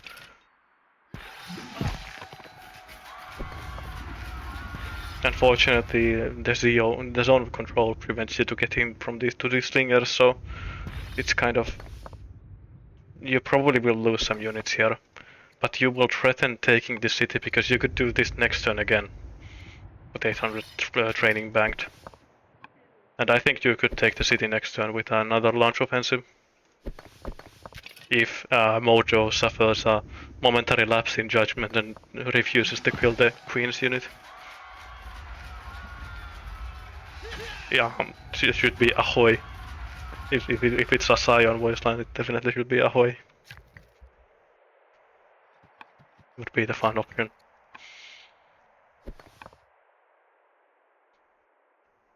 I wonder if I could just mod the voice line, the rally voice line from Rome Total War. Or Medieval Total War. That would be a fun option as well. Though obviously not a that would have to be a mod because I don't think it would be reasonable to pay royalties to Creative Assembly for that.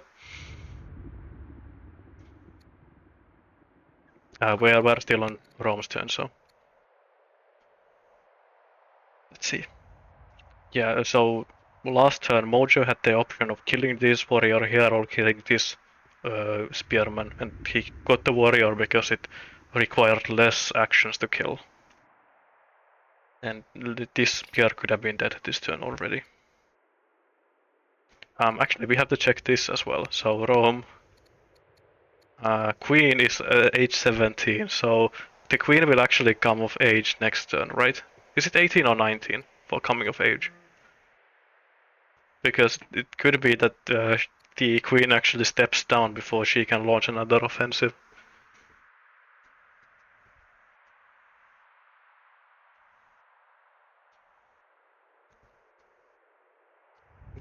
Funny if that actually comes into play.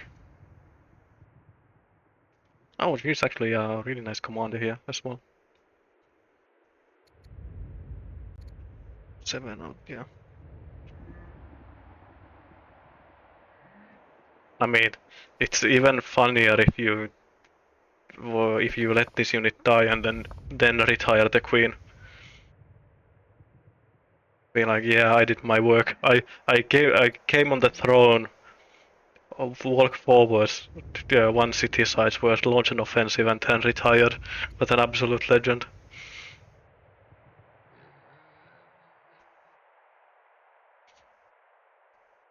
Oh, let's see. Seems like I have to start charging my headset now.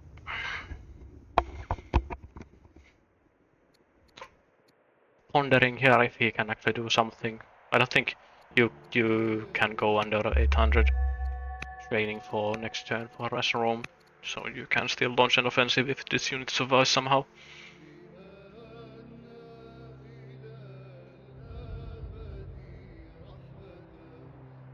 Let's see, does Mojo have any more military coming out? No, no, no. 2 turns here, 3 turns here, so yes, this is basically all Mojo has. Well, now he also has a horse. Was the first mercenary recruited this game. And meanwhile the king is just collecting wives. Could even get one more wife for the triumvirate. The man definitely has his priorities straight. Yeah, this spearman is dead. Spearwoman is dead if Mojo wants to kill it. He's definitely getting bailed out by the city location here. This gap here being zone of control locked from moving it northwards is really awkward for Rome. I think at least one of these slingers would have been dead last turn if he could move past this one tile. Still not all the way to navigation.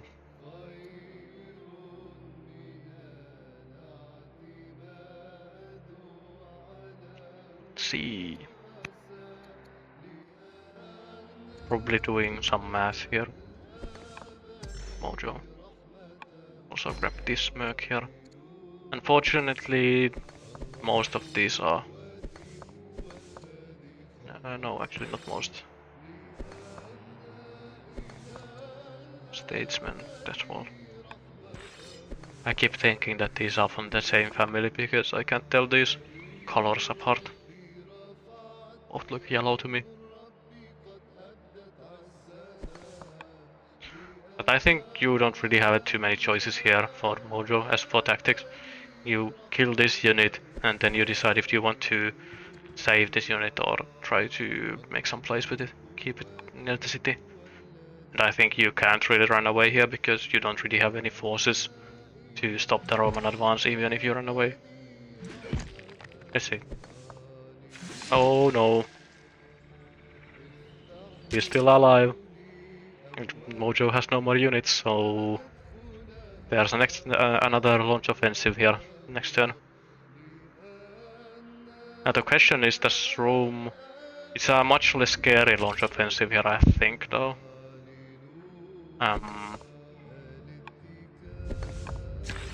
Because Rome can't really... Or rather, can he? I'm just seeing... It says that the Slinger could move to this tile, but I don't know if it's actually correct. I think it has to be correct. So, if you shuffle one northwards, then move the Slinger here. Run the warrior... the warrior is also sort of controlled here.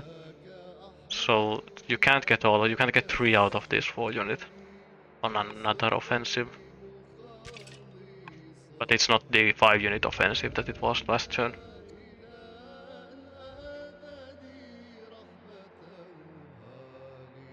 These units are, even for Rome, I think these are far too far away.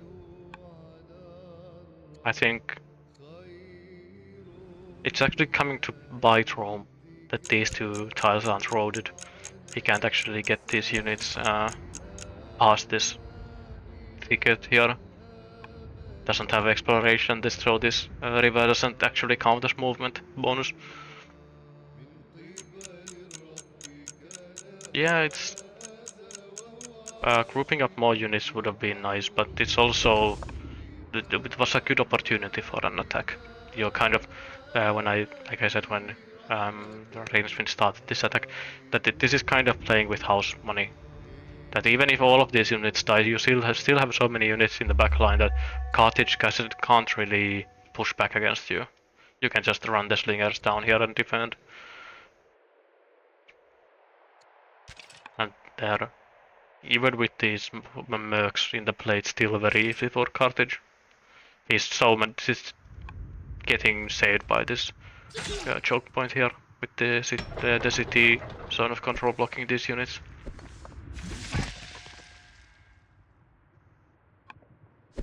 But he can basically kill everything here. I think. No, it's still... Even with Rome moving here, it's so awkward. You kind of have to go the other way. But the road is already helping, so you could maybe pull this workers and start roading towards this direction.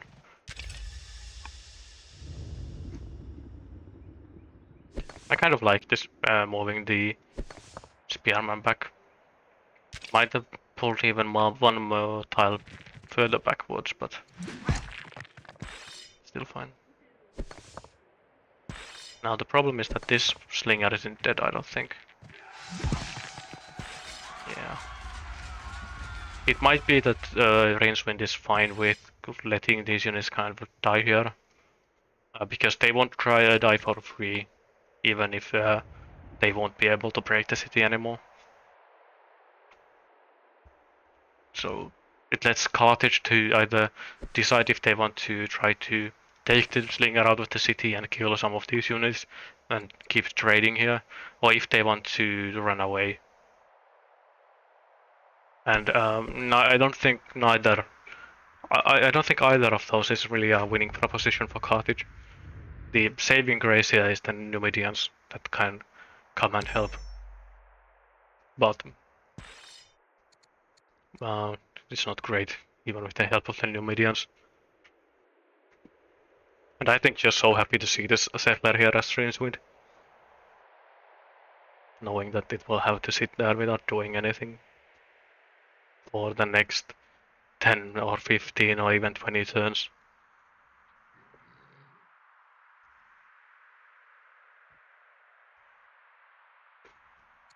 Yeah, but the queen, the new ruler is on the throne, so no more launch offensive. But I think this might be even better than having the hero now, because the plus 10% defense will be so obnoxious to deal with here. The combat mass of these, because it's a 4-strength unit against a 4-strength unit, so having this 4.4 means that the combat mass starts rounding in your favor. It's very obnoxious to fight against. Because attacking with this, well, here it doesn't matter. I don't think with Highlander. I think it counts too. Yeah, I don't think it matters here. But it definitely shifts the ratios in combat math by more than you'd think. Yeah, I'm looking at these numbers here, and it's so difficult to actually kill anything for Carthage. I think you can kill this slinger, but it's a completely unupgraded slinger. So if you kill this completely unupgraded slinger, I think you are losing 2 units for it. Rome is moving these slingers to... Actually, yeah, he has one slinger here to deal with the barbs and farm some XP on the commander, the new queen. And then he's slowly starting to move these reinforcements down to the city as well.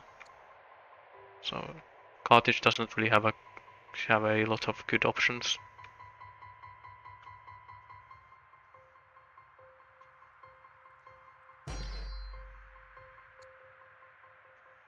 Yeah, Carthage could afford doing this. Actually is doing it here.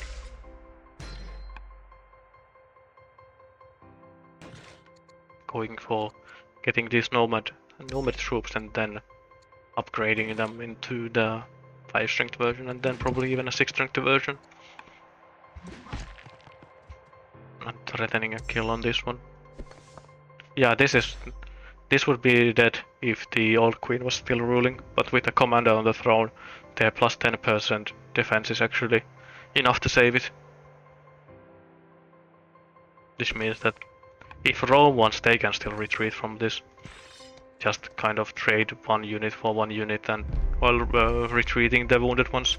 So if this slinger runs away and this spearman runs away, they can still kill 1 unit next turn. And they can kind of decide what they even want to kill.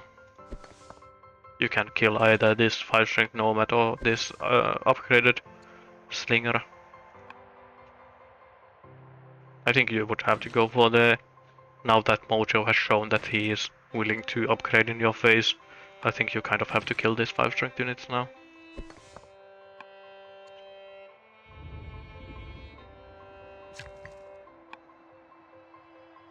But yeah, the scary thing here is that it doesn't even matter if Rome loses this fight, because Rome is still winning.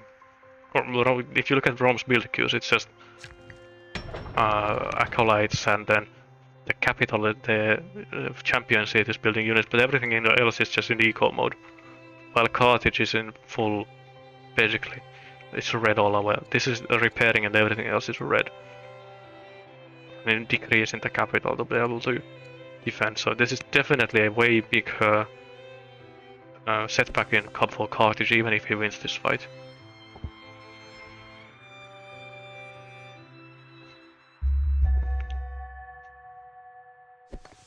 I assume this. Wonder if this slinger will be willing to die for the cause. Will kill the hero here rather than the Nomad Warlord. Which I think it's also it's a good play in the sense that if Mojo decides to upgrade this Warlord one step further, it gives Rome a turn to run away. So if this gets upgraded next turn, Rome can just take all of these units and run to Castra Legionis instead of leaving them here to die. So it's kind of Rome's leader is here, farming EXP of these raiders. I think the leader being here probably indicates to me that Rome isn't taking this super seriously anymore. It seemed like a pretty opportunistic attack in the first place, but I think these units here cement this being a kind of a distraction.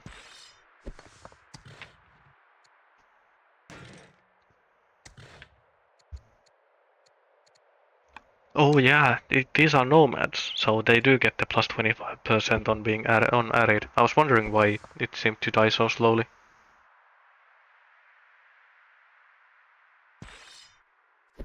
Not a easy kill in anyway here. Because if you fight these nomads in arid, it's kind of it evens out the steadfast. So it's basically even the same as units having steadfast. I'm not sure if I like this mode though. I think I would have preferred this unit to be still in Castra Legionis and one of these units being the one that got pushed forwards as far as it would go. Or even this worker building a road. Because spending the 4 orders that you need to build a road here, or whatever, it's like 6 orders that you need to build a road here, would save you the same amount from these slingers. Or even better, building the road on these 2 tiles to actually connect this road. If you want to take kind of if you want to actually bring all of these slingers here to the fight at some point, before your entire army is dead. Let's see, oh nice, assigning the head of the champions family means that he probably got a good amount of opinion from that.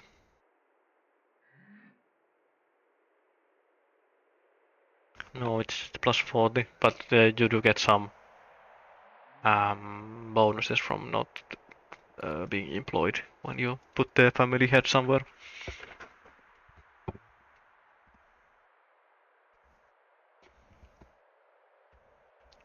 But I don't think we've seen many launch offensives so far in the tournament, so it's nice to see one. Even if it was kind of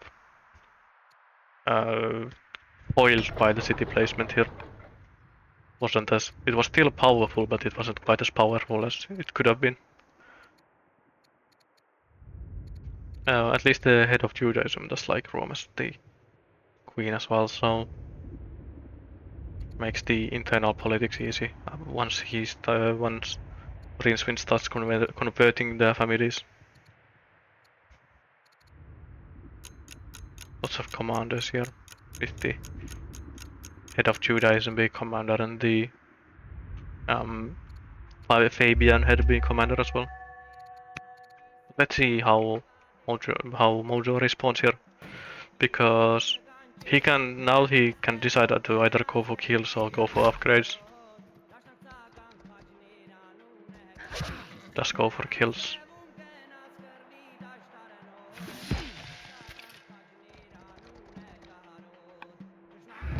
Yeah, goes for upgrades. But these are the last of the Numidians as well, so he can't really hire any more units now. don't think hiring these makes any sense.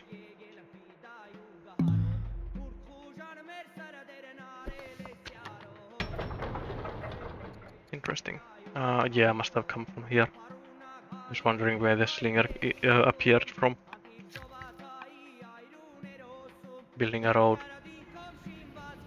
Seems like he misclicked or something. Or does he have exploration? Does have exploration. So this does work as a road. These slingers can get to the fight with no trouble. So Rome's timing here is kind of running. Well, it's not running out because this is still a completely reasonable fight, but when this slinger and this warrior come out, Carthage has a somewhat of an army again. Of course, the scary thing is again that wait, is there? Yeah, this one. No upgraded elephants, so Carthage will get their fallout timing here in 2 turns, but they can't build any elephants because they don't have upgraded elephants in either city. And Panormus is actually at 0 culture, so not even close. The science chart is currently in Carthage's favor by quite a bit, but that's mostly because Rome's intelligent leader died, Carthage hasn't, so it was basically a 5 science per turn difference up until the leader's death. Carthage has a couple more urban specialists, so they do have better science, but it's not by a huge margin yet. Doesn't show here that Mojo would be stronger.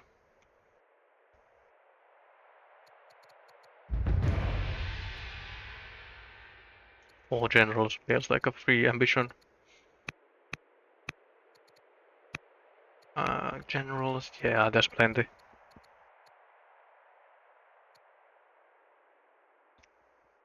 Funny seeing an 18-year-old court scholar. There we go. Just farming some EXP on the leader here by getting rid of these raiders. Did get fierce and humble. Fierce kind of not great against all of these horses here though. So there's a real decision here for Rome that you can kind of double down and go for kills again. You can probably keep trading 1 unit for 1 unit for quite a while here. But you are paying more orders than Carthage is while you are fighting here. So I think I'd be tempted to fall back for now. You get Phalanx in 2 turns. But of course, I am not Rincewind. He is a definitely a very aggressive player from as shown in this match.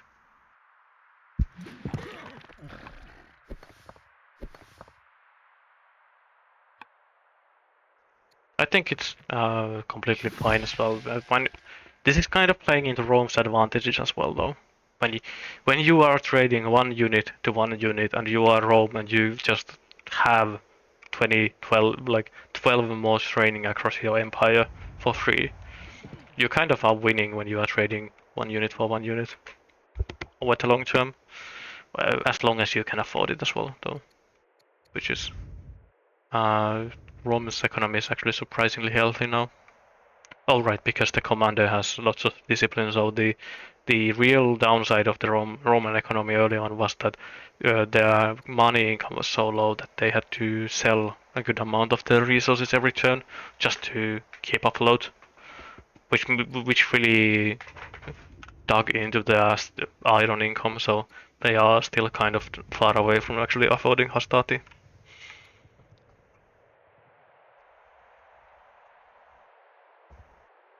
But it definitely will get scary once Phalanx comes into play, because Rome should have a couple of warriors.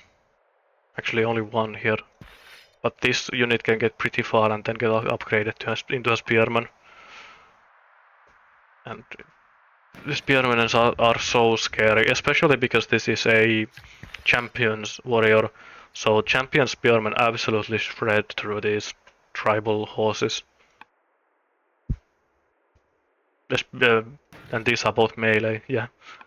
Both of these are melee 5 strength nomad horses.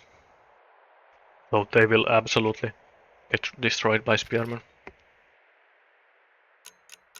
This spearman already does. Ah, seems like I can't get the preview here. The actual pop-up preview. But yeah, this already does 11. And I think this one, if this promotes to a spearman and gets steadfast, I think you would do like 13 or something along those lines. Take basically no damage in return as well.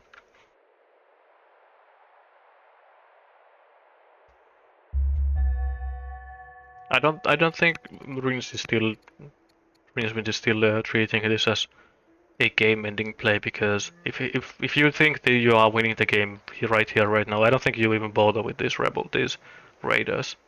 So the fact that the queen is here farming EXP off of these raiders seems to me indicate to me that this is still kind of just a opportunistic attack, committing only the units that he has here and then reinforcing with 1 unit per turn, basically.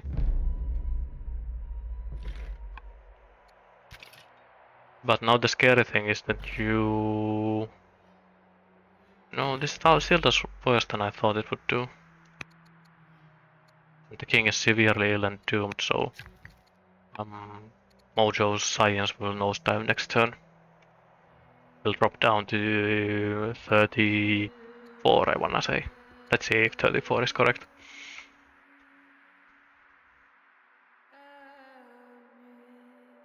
But I don't know if this is a... I think Mojo might be still able to hold this city itself.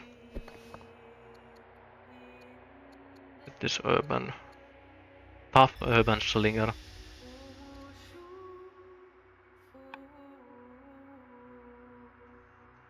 Hard to say. I never really know what to make of the city attacking math.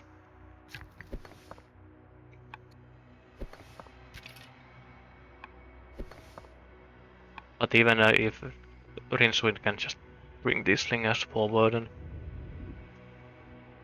isn't a huge deal if it takes some extra time to actually take the city.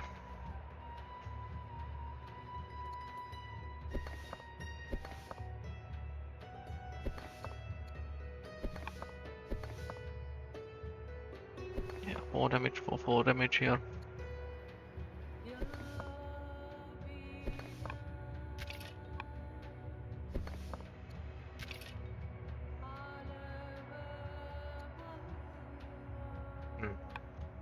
It'll be interesting to see.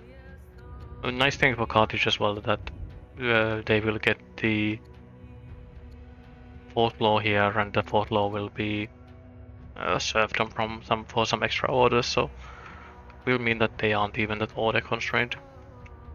Though it seems like Carthage is more unit constrained than order constrained at the moment anyways, with they are now putting workers back to work with these extra orders after having done all of the military moves as well. Are there any great generals here? Well, plus 10% combat strength is nice on a slinger. Alright, but he did get Axemen early on, so this Axemen might actually be able to do work. With their anti-pole being kind of annoying. Fighting against the combination of Axemen and these nomad horses is kind of annoying. Both units horses are pretty good into the slingers, and then the axes are pretty good into the spears, so the typical kind of Carthaginian power spike combo.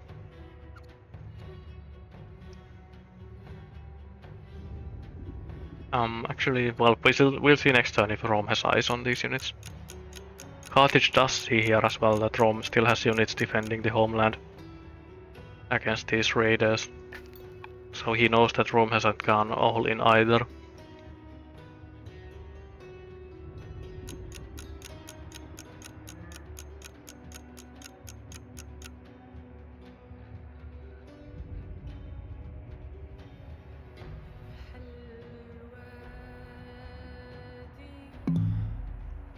Have to take a quick sip again. Okay, so my voice doesn't go away. If you have extra orders and extra training, I'd love to see some promotions or generals on these units. I understand not putting a general or a promotion on this one because you might be afraid of it getting jumped by these units and dying before the promotion or general does anything. But I think, yeah, nice. Did put the Queen Dowager on this unit. Bloodthirsty commander.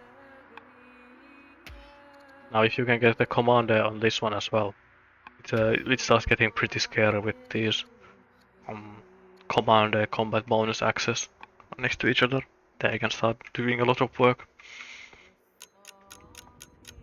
That might be a bit optimistic. But I think this is still very scary and very expensive for Carthage, but I don't. It seems like it's very difficult for Rome to actually push through here.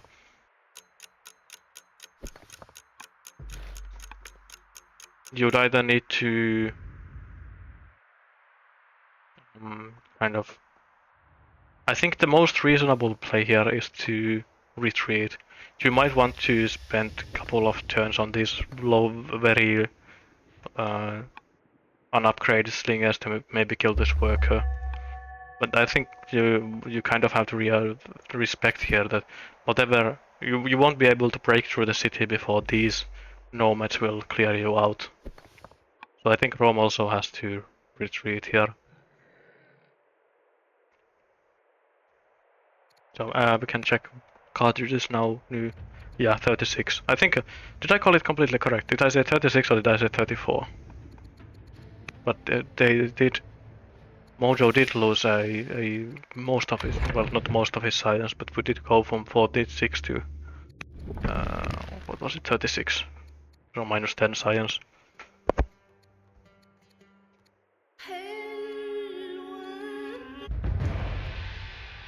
Oh, more spearmen for Rome. Nice. Oh, and there we go. Now this you love to see this. This is amazing. This I love this mysterious sword. I think you take it here. For those who are aware. Can you actually see it? See it here? Is it from using? I can't remember what it's called, the promotion itself. But this gives you plus 50% against infantry units. The mysterious sword promotion. It's the most powerful well, it's not a promotion because it's an item, but it's basically the most powerful item in the game.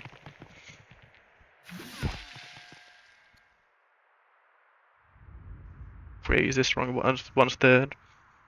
Oh yeah, and does mean you're immune to crit. That's not as big as here as against Carthage, sorry, against Assyria or something, but still. Having a fierce, mysterious sword wielding commander would be just a crazy amount of strength in one unit.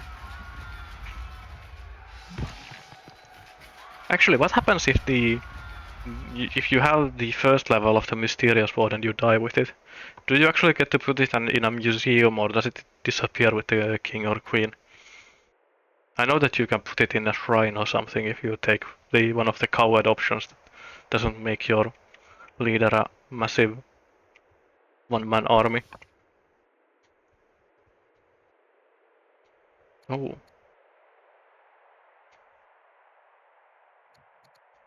There was that injury. Oh, there seems like the new queen is guarded. Maybe that's what Rincewind was talking about. Assuming that the queen got wounded in a battle.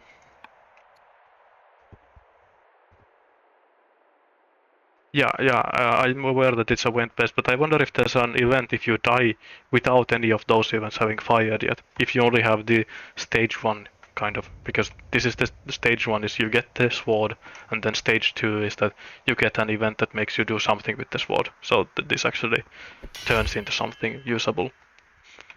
But I don't know if there's any kind of an inheritance event between if she now decides to die of this illness.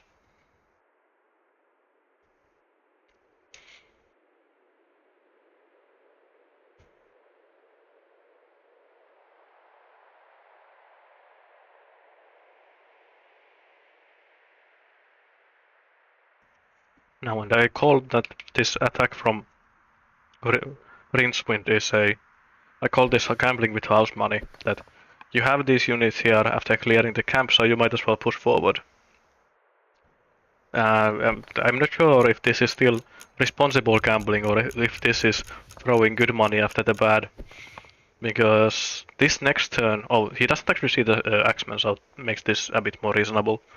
But the counterattack here could be terrifying now.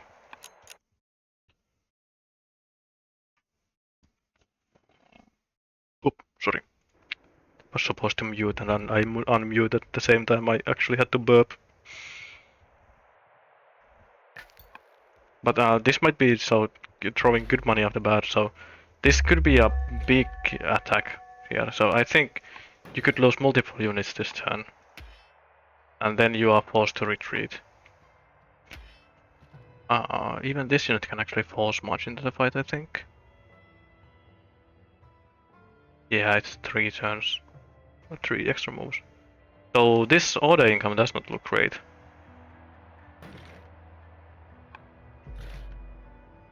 And actually these numbers don't look as good as I thought either. Whenever I see these numbers and they don't look great, I just blame commanders plus 10 combat defense.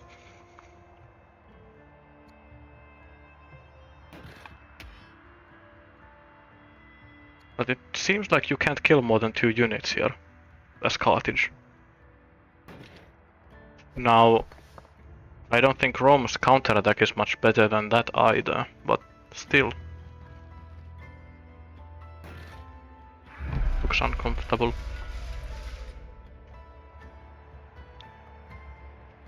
So, something got promoted, but where?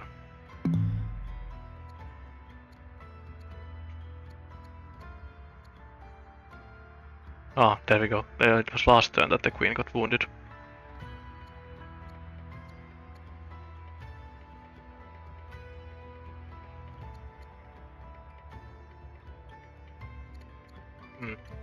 Doesn't seem like I can see it here immediately.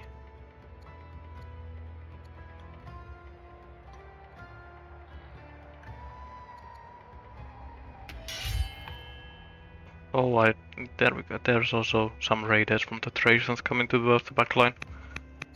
I wonder if the same is happening to Rome there. We'll have to check next turn. This is still... Seems like, oh yeah, this was the unit that got upgraded, yeah. So it seems like Mojo is still spending 1 turn here to stage a defense. Oh nice, did get the free militia event here.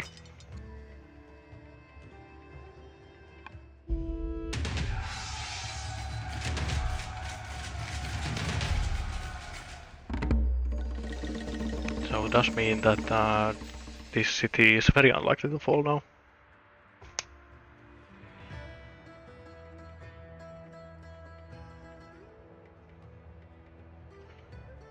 Yeah, Sion is saying that it could be that this rush is actually harmful for Rincewind in the long term, but I'm looking at these queues here and Rincewind is rushing out Jewish disciples. And this is far from an all-in. Treasuries and rushing disciples doesn't really scream an all-in to me.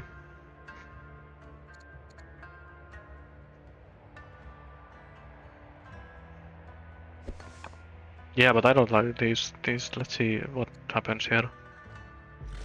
Seems like this is some hasty math here. So this militia spawning on this tile does mean that the slinger is dead. There's no way for it to get out. Because of this unit zone of controlling. This slinger is the least valuable unit in this entire army, so I would not be surprised if these guys just run away. Though the terrain is awkward for running away.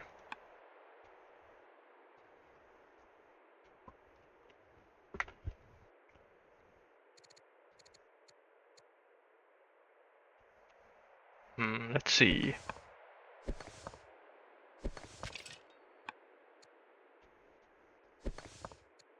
Well, this guy is dead, so you might as well try to make something with it. Oh, but yeah, I think when you look at this damage preview, I think you just run away. These damage numbers don't look great. And now you see the axe as well. So now Rincewind is aware of this army, what this army actually is. He knows about this one, so he has seen every unit. And I think this gives you enough information that you know that it's not probably like everything here has been fine for Rincewind so far. If we look at the kills to deaths, so losses for the 3 to 6, so you have actually been trading better than Mojo has, and you haven't lost any valuable units. I think both players have only been losing 4 strength units. So if you retreat now, you are still you have managed to trade basically 2-to-1 ratio in kills. So it's definitely very reasonable to retreat, but I don't know if Rincewind wants to do that. If he'd rather just leave the units here and spend orders reinforcing or doing something else, and then seeing just how if he can actually get reinforcements here before he gets run over. Because when you see these units here, you know that this army isn't enough to fight against these units. You can just fight if you just do the simple math of counting the combat strength together. So this is like 12, 20. 26 combat strength against these units, and this is way less than 26 on these units. So even that simple math is enough to tell you that if you don't have any advantages, like some spectacular advantages, you should not fight this. You are not winning. And fighting in enemy territory is not an advantage. So you can probably fight this 26 strength with like 18 strength in your own territory, or if you have a Highlander leader and you are in hills, you might be able to pull it off. But fighting with uh, fighting with worse forces in enemy territory is not usually a winning recipe.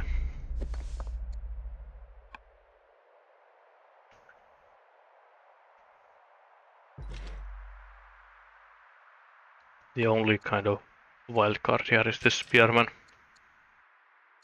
but that might not come into play either. If these axemen can reach it.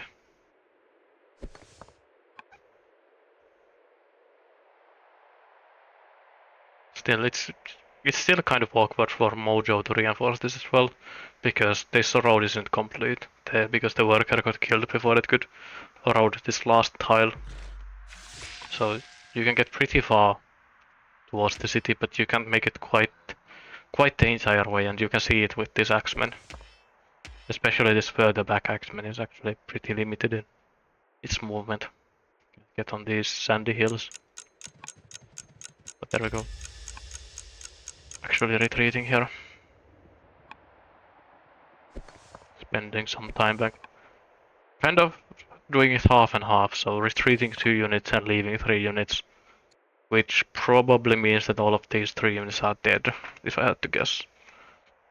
Because now that some of these units retreated,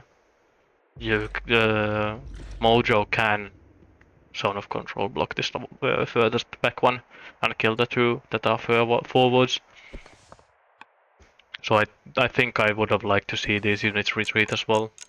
Or what I'd especially love to see is these workers moving this direction, starting to road towards this gold tile, so that you can actually have another road forward, so you don't need to worry about this very awkward hills movement here. Though actually, how many of these are sand hills? But it's very funny, this kind of sand hill formation here, because it means that you can't actually road through these tiles. So the movement on these is actually really limited. I hadn't really considered that before. So you can't even road this in a nice way with your ROM.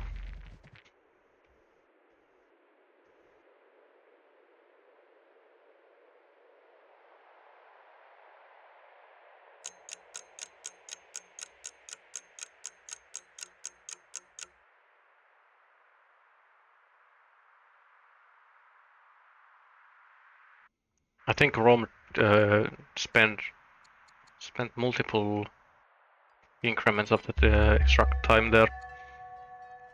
Yeah, Mojo still has 320 in the bank, and I think Rincewind spent at least 2 minutes of extra time there.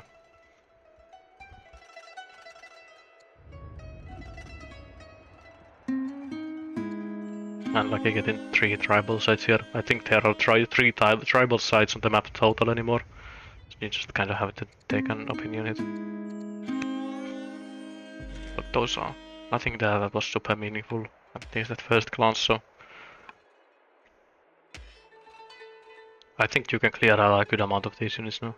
I think you can kill these two and then Zone of Control this last one.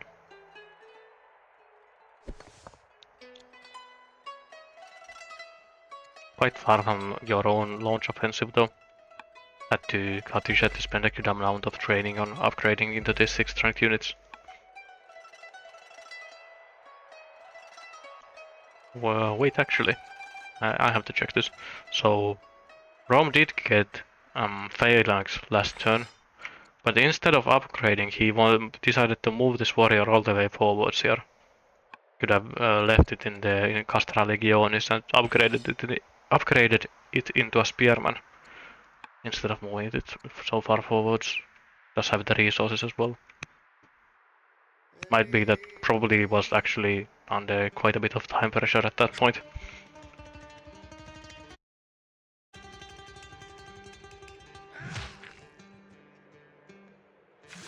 There we go, 1 kill. And even get the getting the extra training flashback from killing these units with a hero on the throne. Unfortunate maths here. Like I said, you can see, it's the commander defense bonus. This would be a kill if it wasn't a commander on the throne.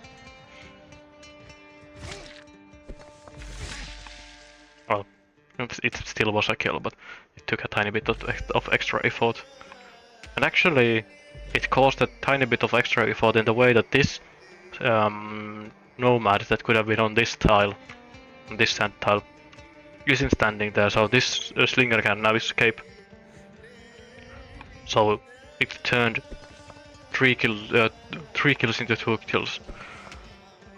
Because I think it lives against these stingers.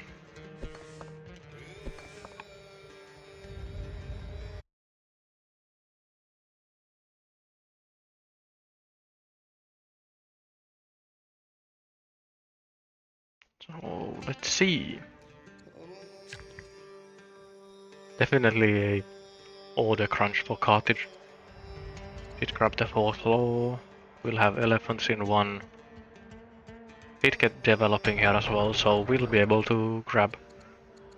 We'll need stronghold still, but after getting the elephant and the stronghold is then able to get those Carthaginian war elephants out.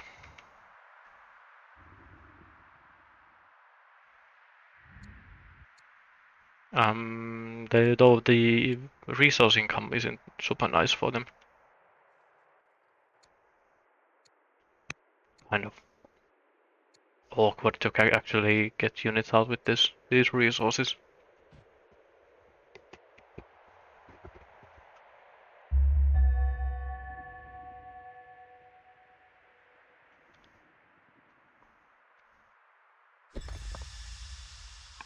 we go. What was that? Something with the sword. Oh no, the queen actually. The queen died and the sword disappeared. Very unfortunate. Do we actually see a reason of death?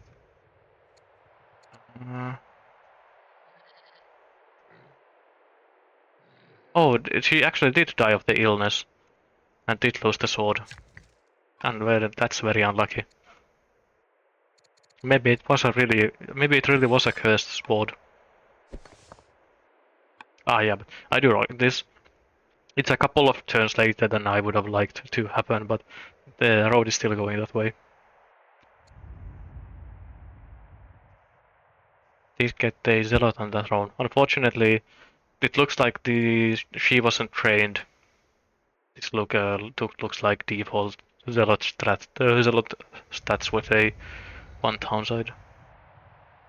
I might have gotten one tutoring event actually with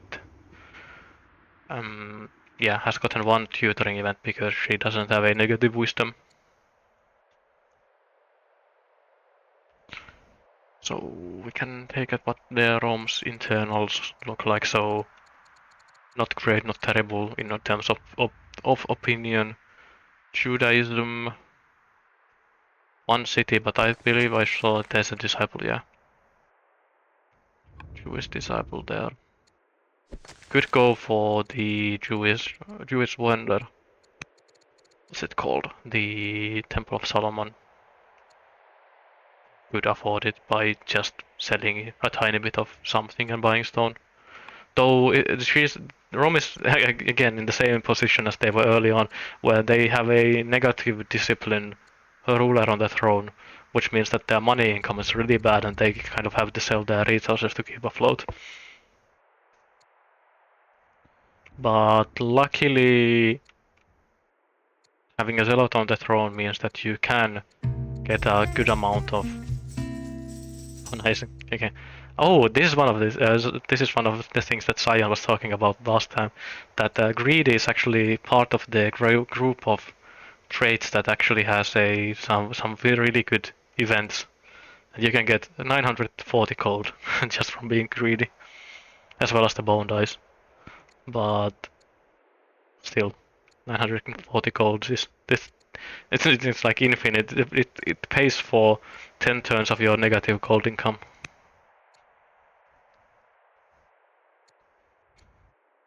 Pretty funny. How these weaknesses have some really good events associated with them quite often.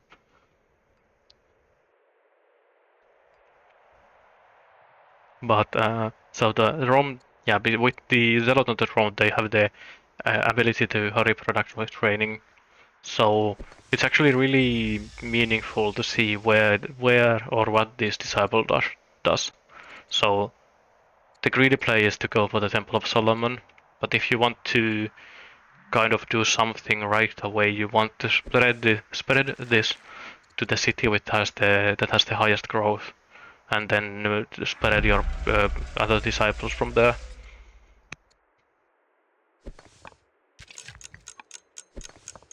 I'd love to see this unit retreated. Definitely under time pressure here. Rincewind. Again with 22 seconds on the clock. And not retreating this unit is a straight up mistake in my opinion. It's even somewhat promoted, so you don't want to lose this for free. Yeah, nice. Well, did it get all the way back, but it's quite expensive for Carthage to run this down here. Rather than it being 2 orders to kill it, it now turns into what? 5 orders to kill it. It's not, which is, well, the unit is dead anyways, but it's considerably more expensive here for Carthage than it would have been otherwise.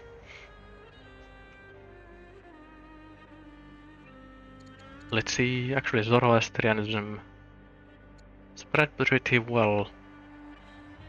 in all the back cities, but hasn't gotten further forwards yet.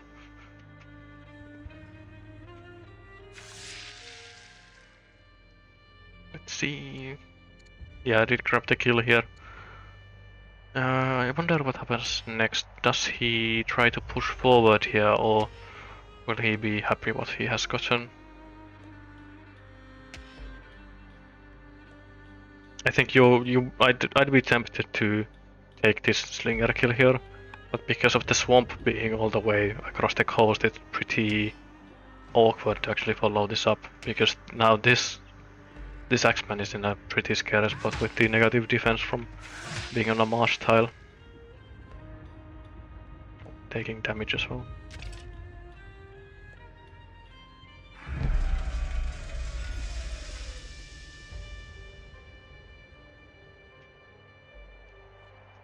Now you are fighting in friendly territory as well as Rome, so you start getting that combat bonus from that. I'm trying to check here that am I just confusing it to... No, actually, yeah, Marsh is no negative defense, it's just minus HP from being a Marsh. You don't actually get a negative bonus from that. I'm again thinking of Civ here, where you get a negative defense from Marsh. You only get the clear tile, clear flat and marshy.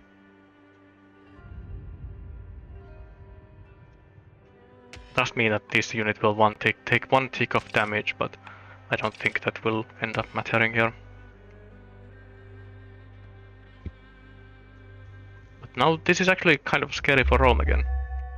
I was almost certain that this city is in no danger, and I am still of the opinion that this city is basically in no danger, but it's a lot more touch and go than it was a couple of turns ago.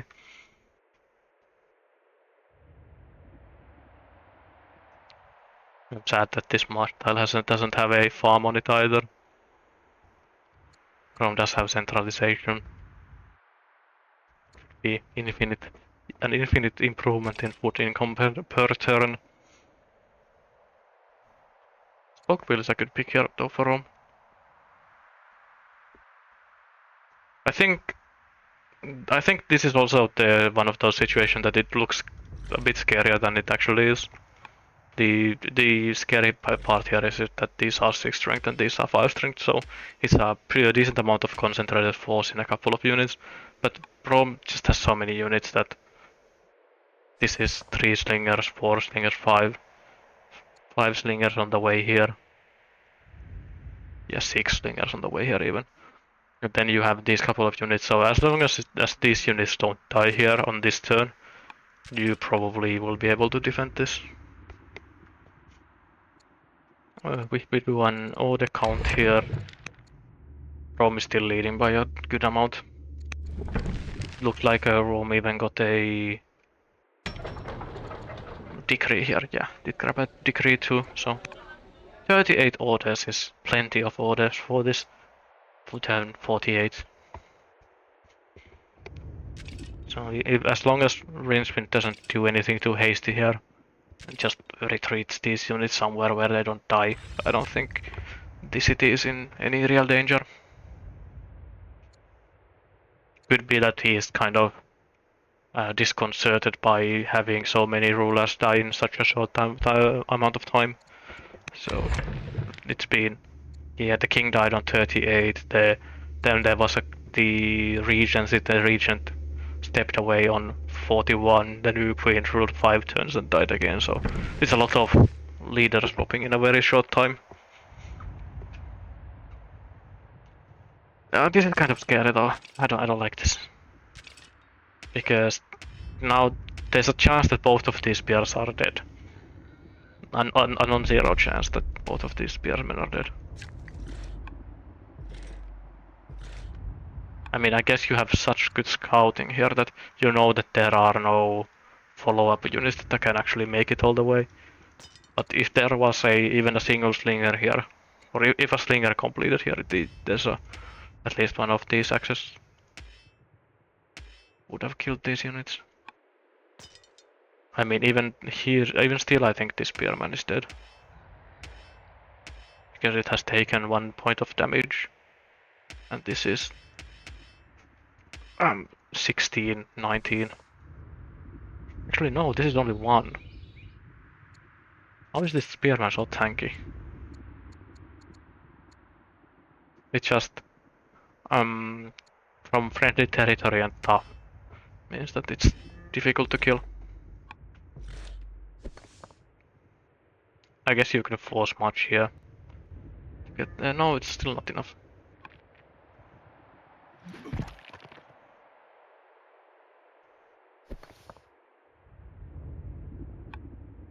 Man, it must be so frustrating to play as Carthage here. When you, if this, you can just see these infinite slingers start to move in now. I think Rome has reinforced this fight every turn with a unit, as the fight has gone on. I don't think there has been a single turn where Rome's number of units in the battle hasn't increased.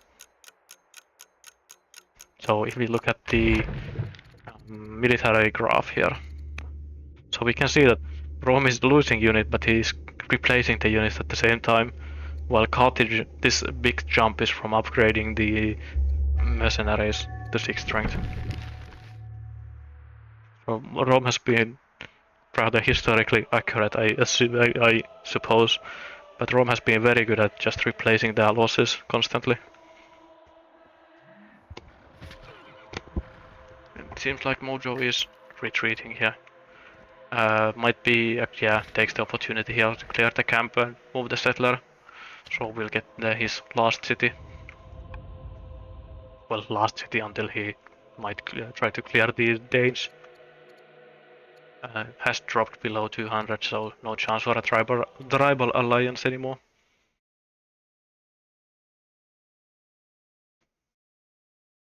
So just retreating here.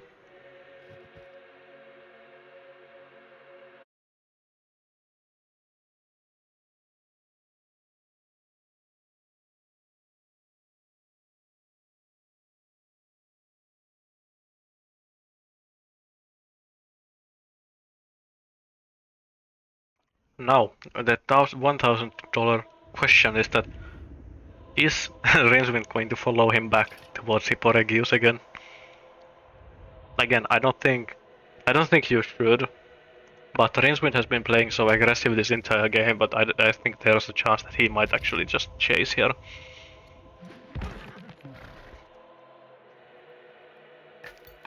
Though he doesn't have eyes where the Carthaginian forces went, so he doesn't actually know where then the nomad warlords are now. So I don't think you can chase without scouting. I'd like to actually see one of these scouts rush forwards here. You are a Roman zealot, so you can get all the way past these marshes in 1 turn with this 6 moves. Kind of crazy.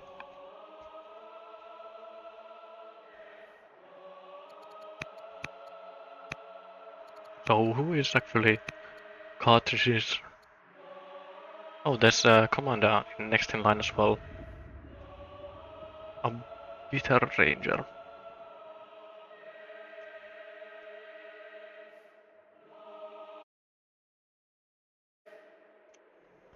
Will be pretty good on the throne as well when he comes. Definitely will boost the gold income. But this is one of the unfortunate things for Carthage here that Mojo has spent all of his energy fighting over here, so he has had some spare orders to spend on these improvements here, but this worker is actually in danger of dying next turn. He kind of has to spend some mental energy on that part of the map. Nice intelligent. An intelligent builder as a shooter is quite nice. Lets you get some free science from that.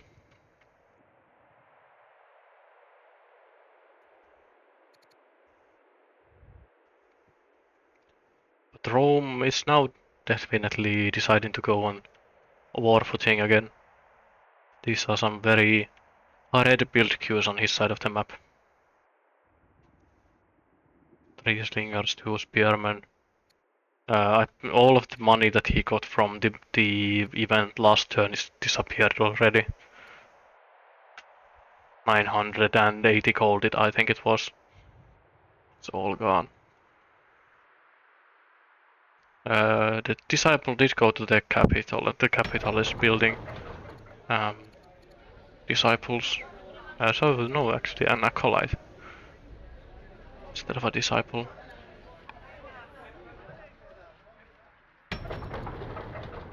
Oh right, it's because no state religion yet, so isn't able to build one anyways. I'm surprised that we didn't go for state religion immediately.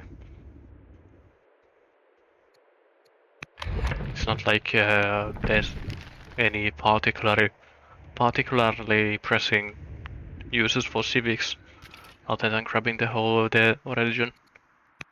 Does he have? Yeah, no upgrades for the law yet though. I can never remember what you need for which tenet. They are all kind of locked away in different parts of the tech tree.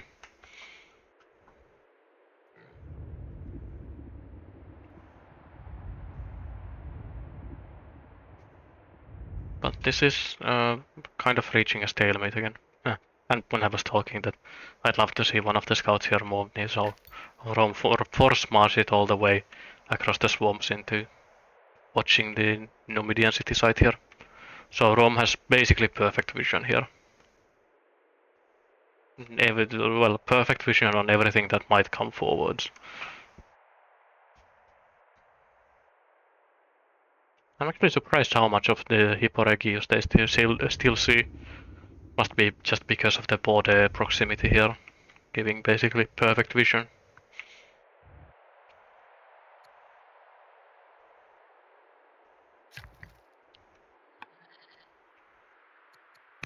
Going for spout wheel, mostly because combo is still kind of far away. But I like spout wheel in general, and especially in Rome. Mostly because I mentioned it earlier, but the chariots, because their cost is 50 food, 50 food, yeah, and 50 wood. It doesn't really prevent you from building any of your hastati or hastatus, because these only cost iron, so you can pretty easily supplement your iron production with a bit of wood and food, and then just pump out the chariots out of all of your cities that don't build hastati. So it's not like you need an infinite iron supply. So it seems like Rome has been buying a decent amount of iron with iron prices being so high. Iron and food both. Food both being in the almost at 8. So usually it's pretty common that food is at its most expensive around this part of the game when players have bought their last settlers with food, and after they are done settling, then their food price starts dropping down over time.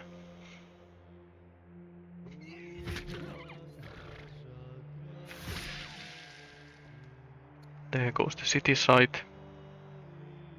Settler can even make it in one turn because of exploration. Exploration and Swift from the leader means that you can just get into this site. A lot slower than Rome, though. I believe this city site was founded. I think it's easier to see this way. So, what was it called? It's Brixia. So if we look at Brixia,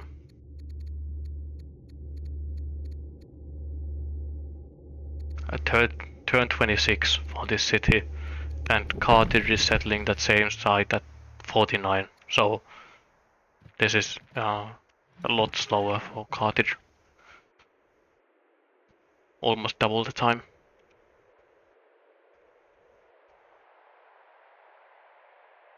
So Rome has definitely gotten a decent amount of value from having the build queue available already.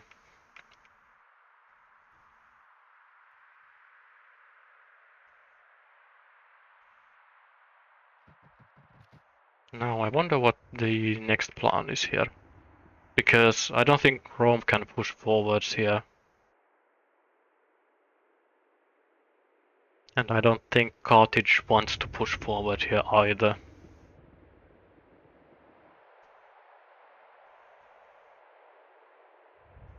I do kind of like this road though, because putting this road here basically guarantees that Carthage can't go for the Danish side here. Because even if they even attempt, you can just rush units from the city all the way to these hills without Carthage really being able to prevent it in any ways. And just having this tiny bit of road here means that you can take these slingers and go kill the Danes and settle the sides without really being hassled too much. Again, this is very difficult ground to fight over. With this huge marsh here.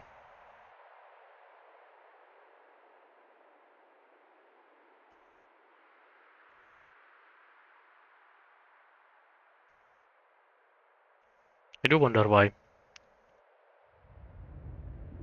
the marsh counts as clear.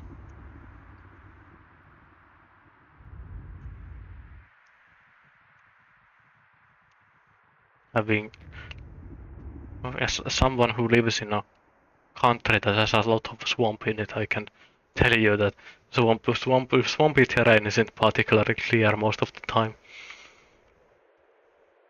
Yeah, I think most Finns have very unfond memories of having to trundle through swamps at some point in their life.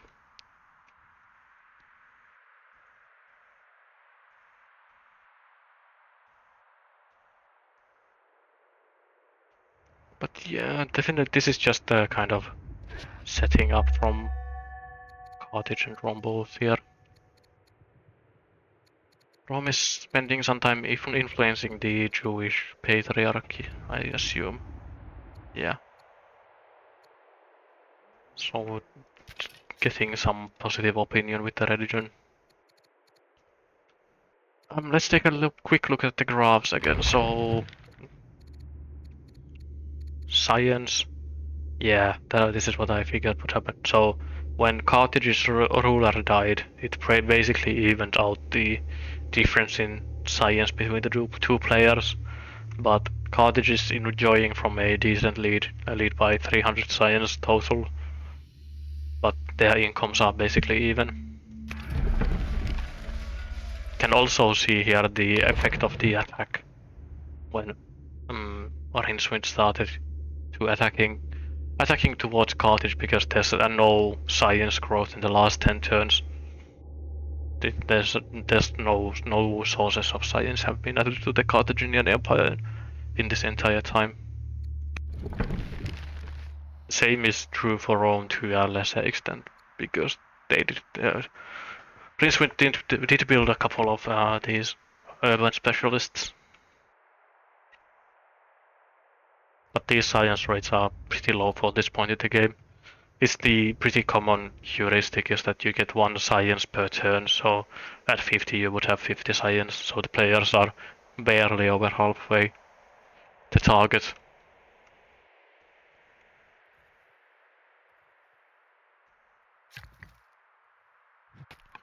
What were the options for arrangement here? So it was actually because it here spoke wheel, rhetoric, or the boost and forestry. I think I still do like going for spoked wheel, but it's definitely a choice between that and getting your fourth law. Yeah, imagine that would be funny if there was some way of turning military units into science, because if Rome would have one science, these slingers, he would have Yeah, 6 science per turn just from these slingers. That maybe by just in for the long con and Ron will go all the way to longbow and then get the huge discount from upgrading these straight into longbowmen. Oh, and the leader is here, so there is a chance of enlisting again. Though enlisting becomes kind of unlikely when you are stationed on a regular slinger unit against 6 strength mercs and 5 strength axes.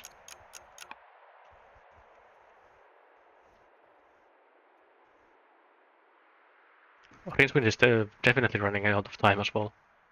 He's basically completely out of bonus time now.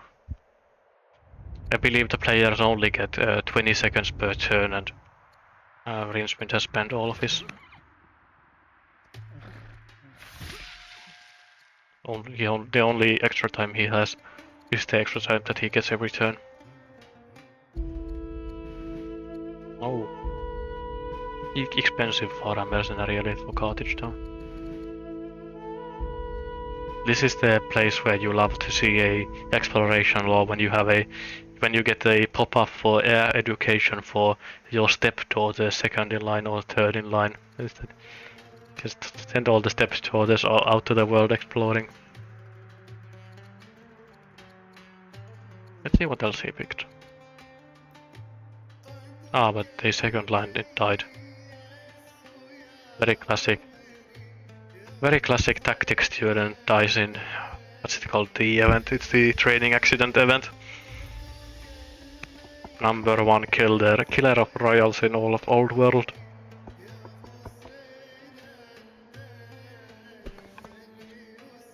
I would say the most common killer of heirs in all of gaming, but we all know that paradox hunting accidents do exist and have claimed probably more lives than training accidents in all world.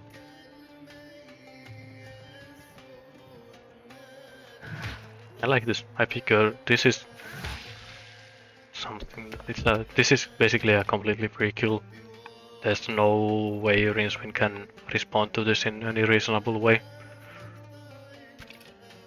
This one tile choke here is kind of guaranteed death. Even this one tile choke is very dangerous with these slingers being able to fire down from the hills, even without any range promotions.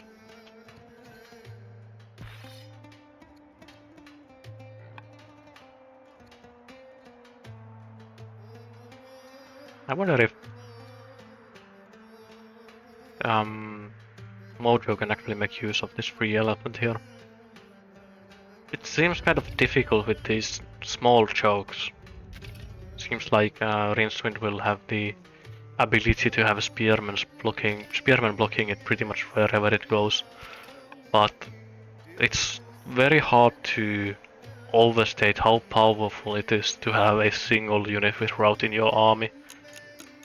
Even like you don't even need that many more than one, but just having the one unit that can kind of exploit enemy openings. So if you see a spearman is out of position, or if you can kill a spearman and then push the elephant through, you can do an immense amount of damage against these 4-string slingers. They are so susceptible to route chaining.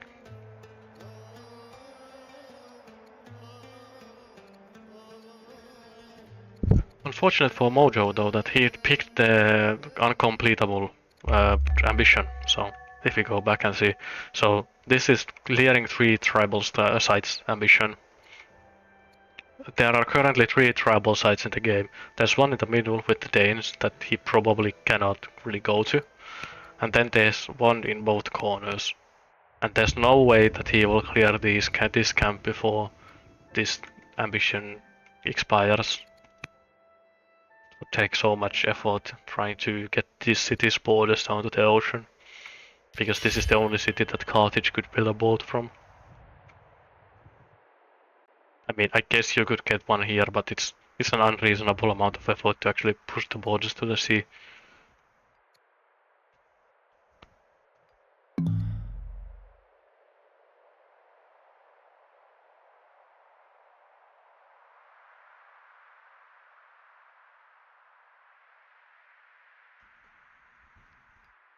Yes, yeah, marshals are basically unusable. The only things that you can build on them are paths and centralization farms. Basically the only things that you can build on them. But because marshes are watery, they do count as sources of water for paths, so you do get the adjacency for them. I don't.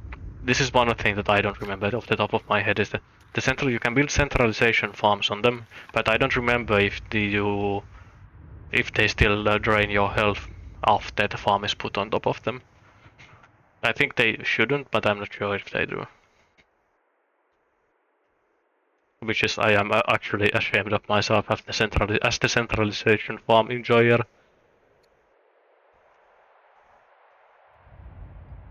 I mean, if Rome would have built a centralization marsh farm here like 10 turns ago, he would have enough wood for a chariot from that alone. Not literally, but close enough.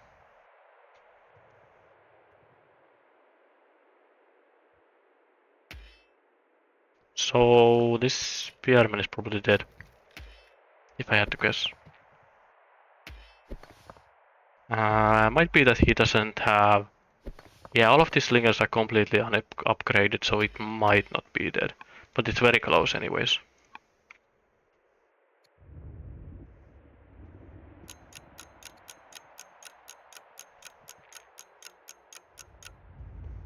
Hmm. Will be interesting to see. Though even if this spear dies, I don't think this fort can be interrupted. It is pretty scary. Oh, it says colonies. No. I wonder why it is borders. Must have been aristocracy. It's the border boost that went this way at some point without me noticing. Pretty recently too, because it doesn't show on Carthage's POV. Seems like the order advantage is pretty big for Rome still. Marriage and 3 stats. Glad to see that the queens do get along at least.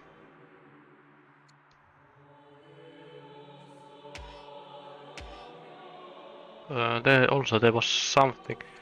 I don't know if the family opinion dropped or something because this showed us 12 damage last turn from Rome's POV.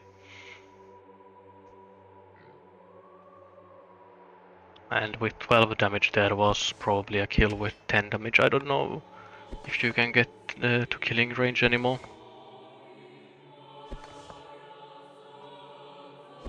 You can, but it'll take your entire turn basically. Actually no, it's a zealot, so no. No killing blow this turn.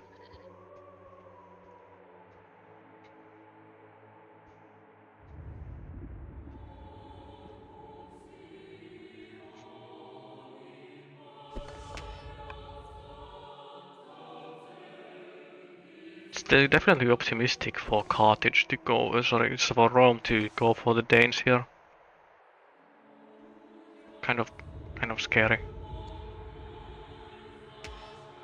These X-Men are menaces against these spears here.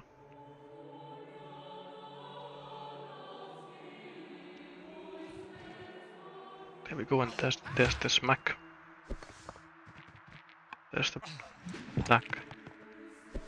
Then this is enough to put it to 1 and then you need to force march this unit to where this is.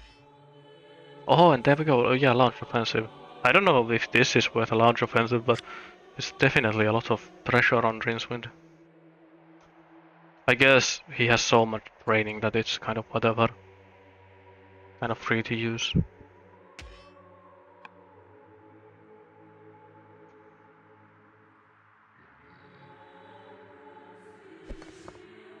Yeah, it doesn't really matter if the hero can shoot because you can bring this slinger from here and kill it. I mean, I guess it's unlucky for that he needs one more axe smack to kill it, but it still dies. Yeah. Now the unfortunate thing is because the worker is here, this axeman can't actually exploit into the city territory itself, so he can't get any further than this.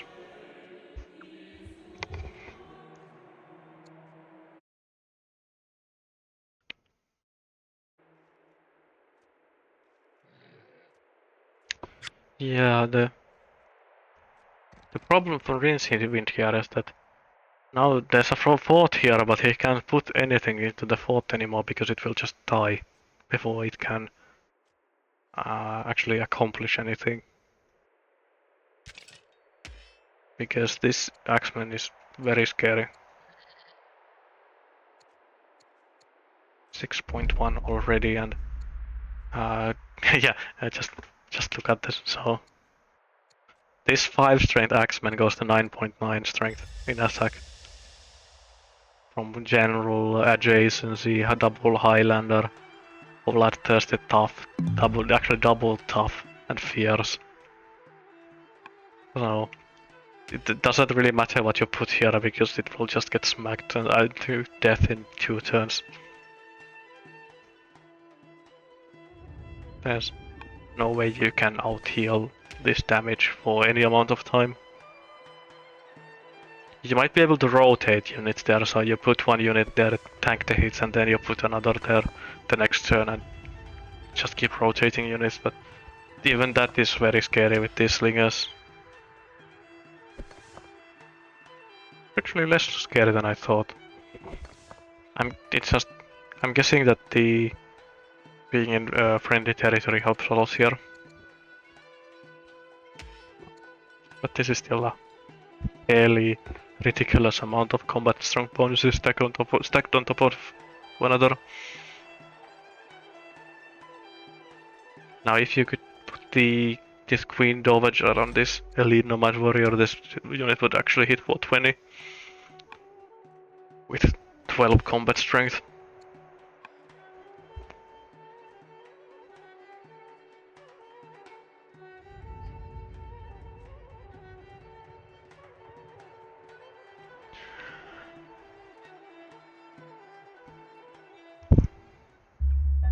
So let's see. So session finishing in 30 minutes. So what's this, 4 hours? Yeah. I've been a bit slow kind of for 4 hours with both players spending a lot of their time back here. So I would have thought 4 hours would have gone a bit further than turn 52.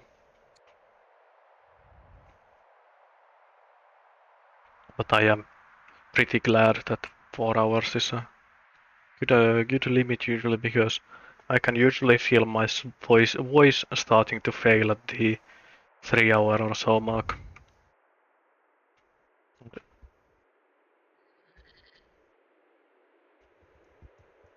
Yeah, it's so much fighting that the players have spent a lot of their time bank on looking at the well, both players have been pretty fast in their actual tactics, but they've spent a lot of time then on the other stuff after the tactics.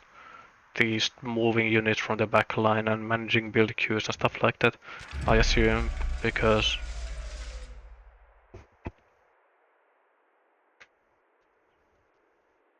might be. I think they have spent that time in kind of an interesting way here. Yeah, might be. It's also that I am not. Um, I've noticed that it's much more straining to stream in English than in other language in Finnish, which is kind of interesting. Though I consider myself fluent in both, but it's the I think I could probably last a decent amount longer casting if I switched to complete rally English and gave up on actually trying to pronounce things in any reasonable manner.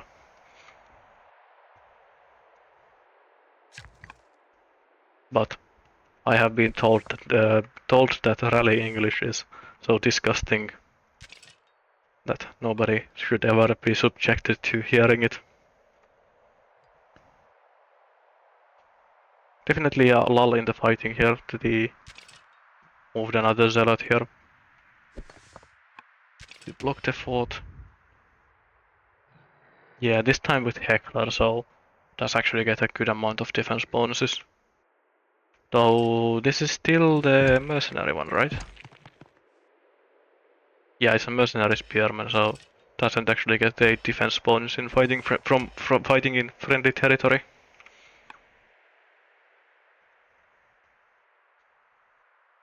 But this was a very decent defense from Mojo, very good defense, but also kind of a scattered focus from Rincewind. That I'm completely fine with going for a opportunistic attack on Hipporegius with the units that you had here when you saw that the Carthaginian slinger was out of position here and there was another one here, so the Rincewind had the opportunity to go forward and grab a couple of free kills. But I think he stayed here for a turn or two too long. That uh, that he was kind of overstayed his welcome. So either moving instead of fighting the tribal invasion here, he could have moved the slingers down and went full force, or he could have retreated the forces from Hipporegius.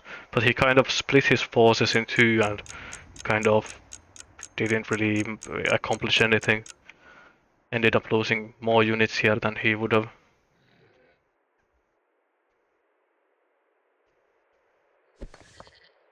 Let's see what Mojo does. This also gives Mojo the opportunity to try to go and snipe the Danish side. Though he has such a good opinion of the Danes that he probably will try to avoid doing it. So until he sees the Roman settler pop up here, he does have pretty good scouting. Unfortunately for him though, that there's basically no wooded area here that he could hide a scout in. All of this I think is in Roman territory. Actually, why guess when we can see? Yeah, all of the forests here are in Roman control, so he could sneak here, but it's marginally better than being on this bush.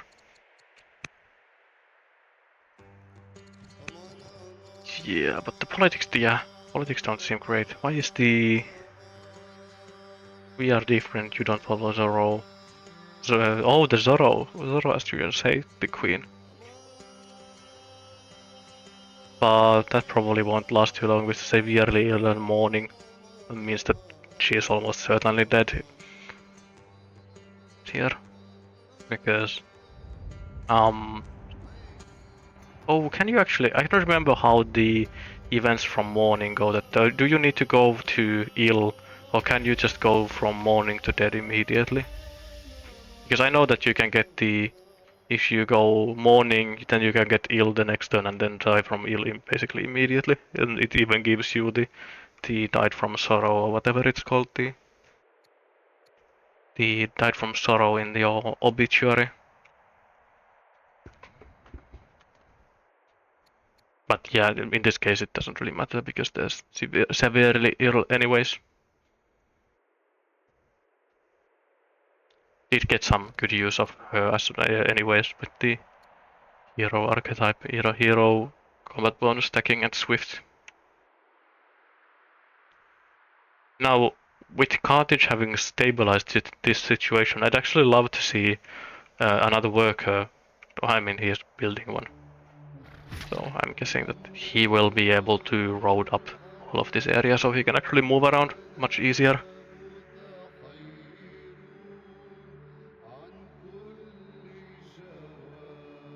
I know this is kind of sneaky. Seeing how aggressive Rincewind has been this entire game, this is definitely a kind of a bait play. Look, just leaving these two vulnerable slingers standing here, just beckoning Rincewind to come and kill them. But with this one-tile choke, it's if it actually tries to step forward, some of these units will be absolutely dead. Yep, and we do have some rebels here, but These rebellions in your frontline cities aren't that annoying because all of your army is there anyway, so you can just kind of kill them for free. You kill them and then you spend one extra turn healing. When that it's not like he was going to launch any offensives here anyways. Oh, it's Rebel Fools. Is it with Vandals? This actually might be... Yeah, and they even pay you for the truce here. I think you'd have it, I'd take that happily.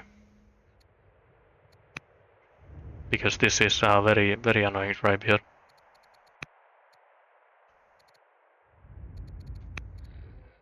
Of course it won't stop these raiders because they've already left.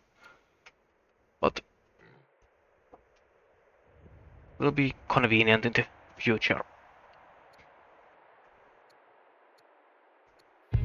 Nice. Grabbed Jonah and I think he immediately got one of the follow-up events from getting Jonah.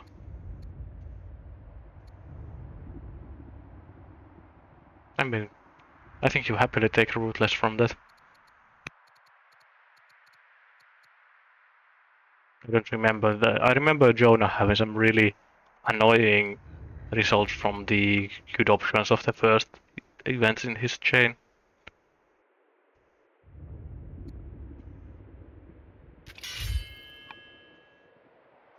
Though it's kind of difficult to pass up on. Wait, actually, this is a very good general here.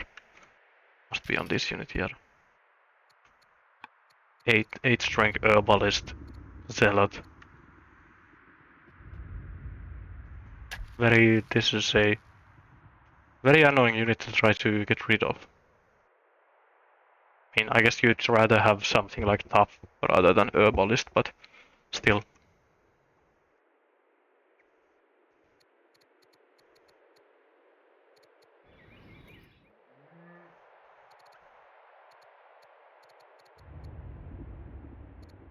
Yeah, let me see. Yeah, it's only attack. Yep.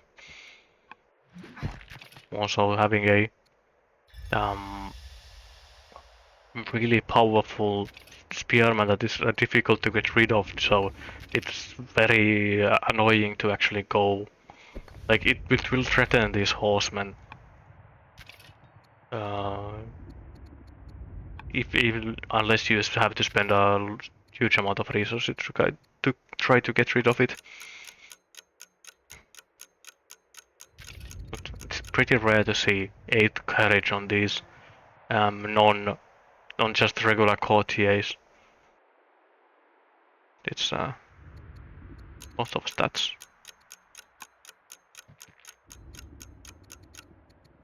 I was thinking that I was looking at Rome's general tab, but this is just Rome's court. So I don't know how, but Rome has managed to gather, what's this, 7 courtiers at the same time. Compared to Carthage's one paltry scientist. Well, scientist who is a judge. I think it's I'm not sure if I've ever had 7 court members at one time.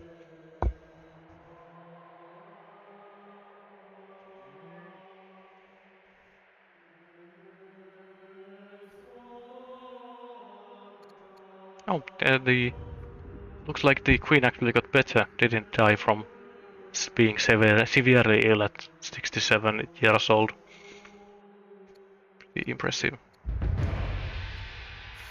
It can influence some people, but those are just regular generals, so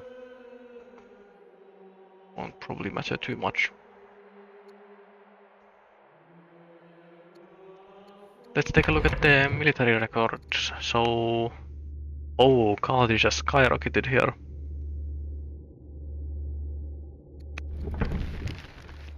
So I assume it's just from Carthage building a big army of these axemen. Yeah, it's the axemen and the African elephant and then the upgrades. So Carthage has just gotten a lot stronger in a small amount of time. While Rome has been building some military units, but He's still building a lot of slingers and only some spears, and he have the cartridge has been treating these Roman spears by a decent amount. There was a couple of turns in a row where one of these spearmen died, one here and one here and one here actually. So Rome did lose a lot of spearmen. Yeah, it's basically it's only two nomad warlords. Basically all of Carthage's military strength is actual Carthaginian units. It's the Axemen are showing pretty well on those on that graph. Oh, there's one. Oh, he also bought the Huskarl. I don't know if I would have gone for it. I think there was an event that let Carthage buy this unit for like 800 or 850 gold, and Carthage did decide to go for it. And Huskarls are nice, but I don't know if they are not that nice.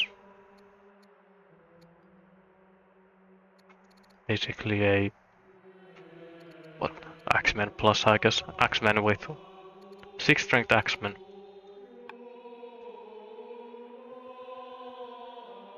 Is it cleave 2 actually? I didn't. Yeah, I'm housed over, so it's a good amount better than Axeman with cleave 2.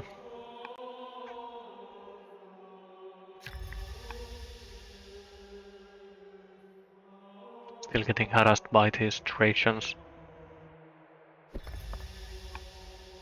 Cleared the rebels and at least tempted to poke towards the city again.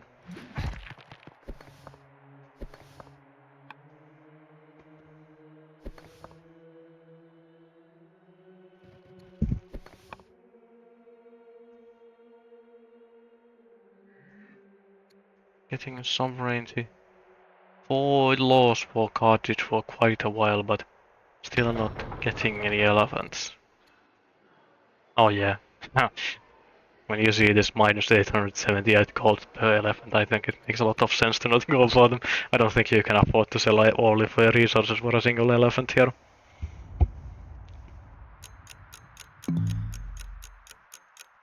Rome is in a bit of a different position here though, with both of players have really bad science at the moment. It's when we were at 36 science or whatever at turn 40, it was bad but kind of acceptable, but now it's like actually getting bad when both players are just completely plateauing their science income. So but Rome did just get a spoked wheel, so they have chariots available for them. I think you go mill drill here for a barracks. Nice for Rome.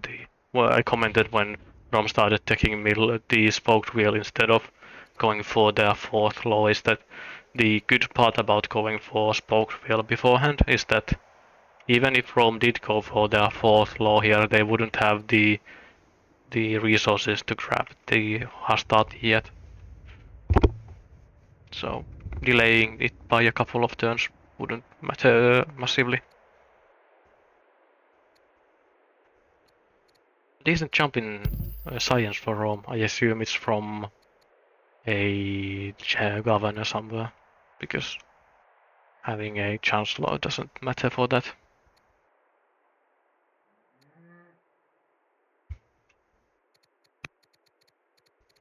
Opinion in Rome is fine though.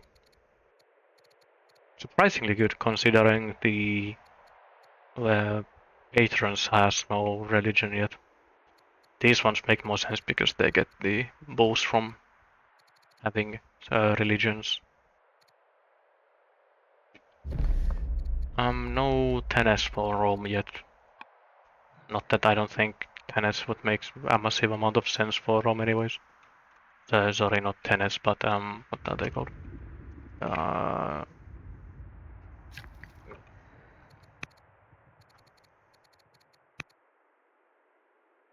Can't see it from here. Theologies, there we go. I wanted to check the tier 1s, what Rome would go for. Rome does have the for could go for one of these tier ones.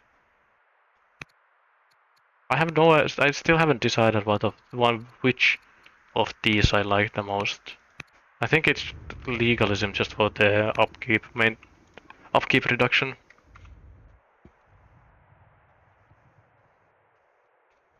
Yeah, Mojo is definitely a very good player at withstanding these aggressive moves. Just seeing that there was one turn when when Mojo had only a single slinger and 2 horses in the city, and instead of staying here and fighting, he just left the slinger here, pulled the horses back, healed them, upgraded them, and then came back because he did the math that this city wouldn't fall into a couple of turns, that he would need to reconsolidate forces, and that was a really big play for actually making this fight sustainable. I believe veneration reduces rebel chance from everything. I don't think they are stacked in any weird ways.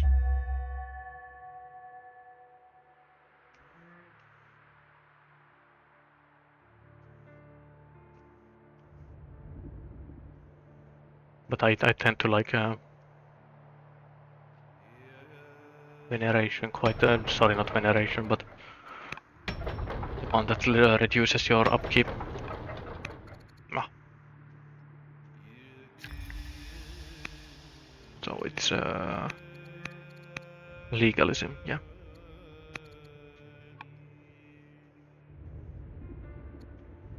Yeah, it's the good part about grabbing both veneration and freedom at the same time as well is that it lets you have furious families without rebels. So it's one of the few ways of having counterplay to really bad family opinion that is out of your control for some reason. If it's from having like a events that cause scheming against your king or um, differences in opinion and stuff like that.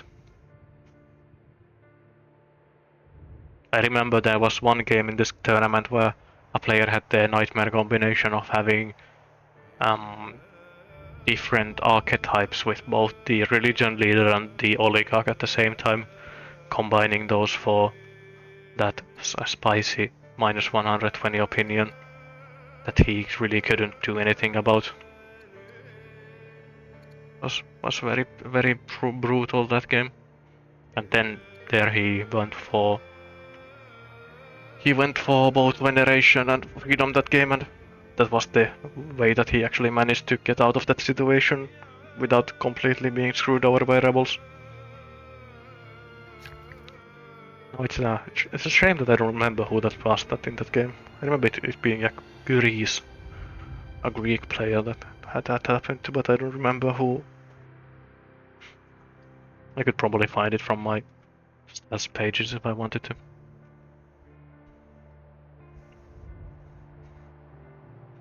But here, for example, veneration would be decent for Carthage, just because every single family is in negative, so there's a there's a chance that some of these will flip to rebelling, actually spawning rebels here, if you get even a bit of discontent or one bad event.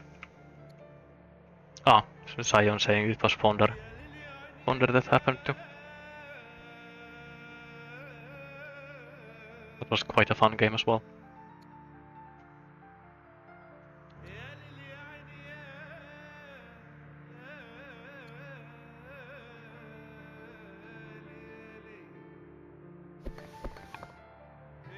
Yeah, it was. I remember that game because it had the very unfortunate combination of having the both the religion head and the family head have different archetype from, or like might have been even both different archetype and different personality trait for the absolutely abysmal opinion without really any possible counterplay from the player itself, the player themselves,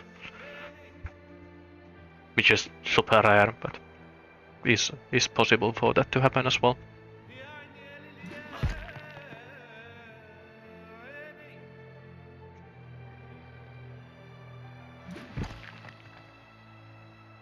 I remember being impressed by Veneration in that game as well. But this is just unfortunate opinion for.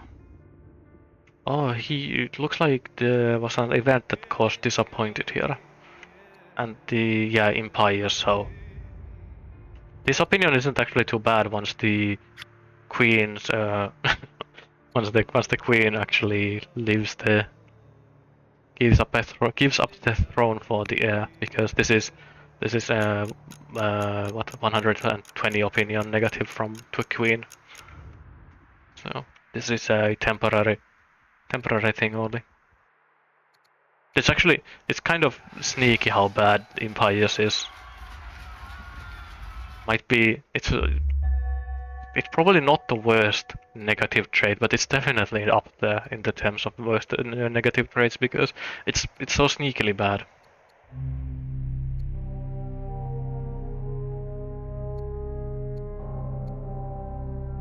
Oh, and an intelligent, debauched, power-hungry courtier isn't a good combination. That's I mean, I don't know if the game actually counts all of those together, but that's a scary combination. As an actual courtier, I mean.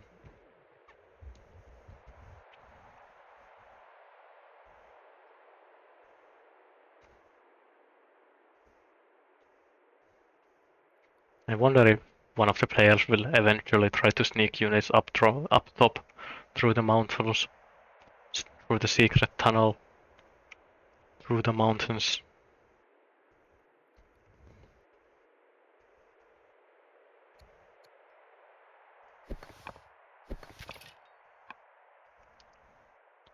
Well, it's one player. It's probably more likely for Rome to do that, because Rome has chariot access. It's not deciding to build any chariot. Yeah, there's one. Unfortunately, this is a base training city. He should have horses. Yeah, he has horses here as well. But did not want to swap the slinger around. Close to Mildriel. Wonder what Rome will go for after. He has marked rhetoric for the fourth law. But well, I guess it's still worth it to pick up for the fourth law, because he's quite far away from any 6-strength units. So Hastati will carry him quite far here.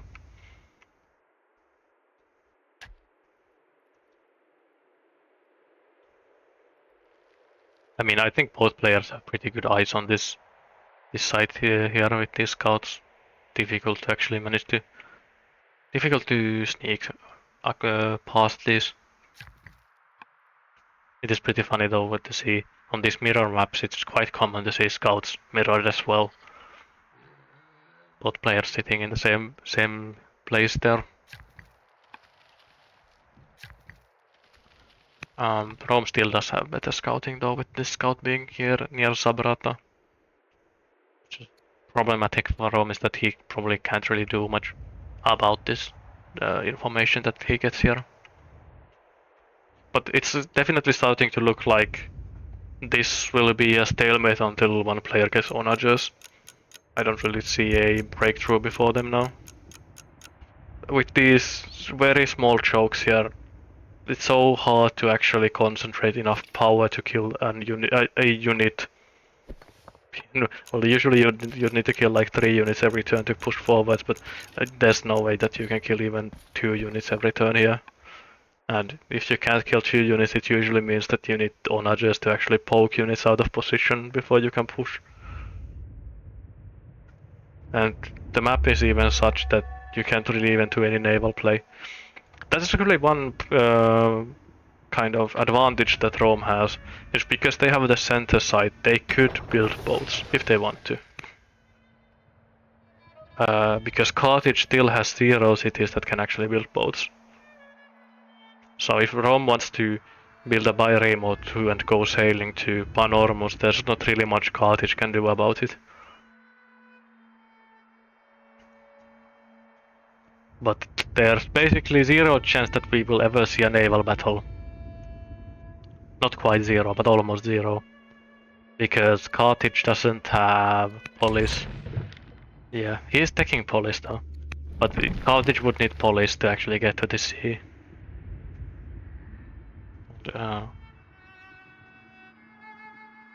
Even if he had police and he wanted to go to the sea, he would need to change so many improvements here in a row to actually get there. Yeah, I mean, we have seen multiple games with Carthage that didn't go traders, and usually there's been a pretty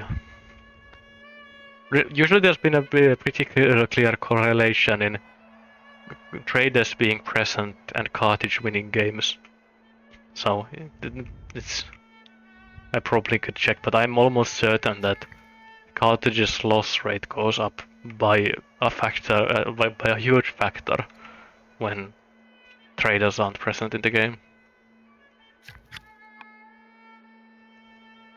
Also, I should note, I praised Mojo right at the beginning of the game when he did this urban sprawl from Nora towards the city of Carthago. He did the shrine first, and then he chained these barracks and garrisons towards the shrine. Because I was thinking that yeah, he's going to road this, that he's building those urban improvements so he can breach this gap with a road much easier. There's no road here. Carthage has 0 connected cities. 0. So Carthage, whose bonus is plus 10 gold per year per connected city, has 0 connected cities. I mean, he has riders, so it's not completely true. But actually no, it is true because riders don't count for this, right? Do they count for this? I don't remember how this works. There's something weird with this always. Because I believe it's that this is actually false, I believe. Yeah. So this is actually false because it's well, we can see it. It should be. Yeah. No, it does count. So I was false in that. Oh, you do get the plus 10 connected. I remember the riders being one of those things where it says that it's it might be actually changed. I'm almost certain that it used to be that this riders bonus was that they had no penalties from not being connected, but they didn't get connections automatically or something like that. But that might have been fixed at some point. Or maybe I have just always played this wrong. Oh, Alcaraz saying it's not trade network. Yeah, so it's connected, but it's not on the trade network. That's what I was confusing. But yeah, so anyways, Carthage has the only connected Carthaginian cities are the Riders one, which luckily for Carthage is half of his empire, but still.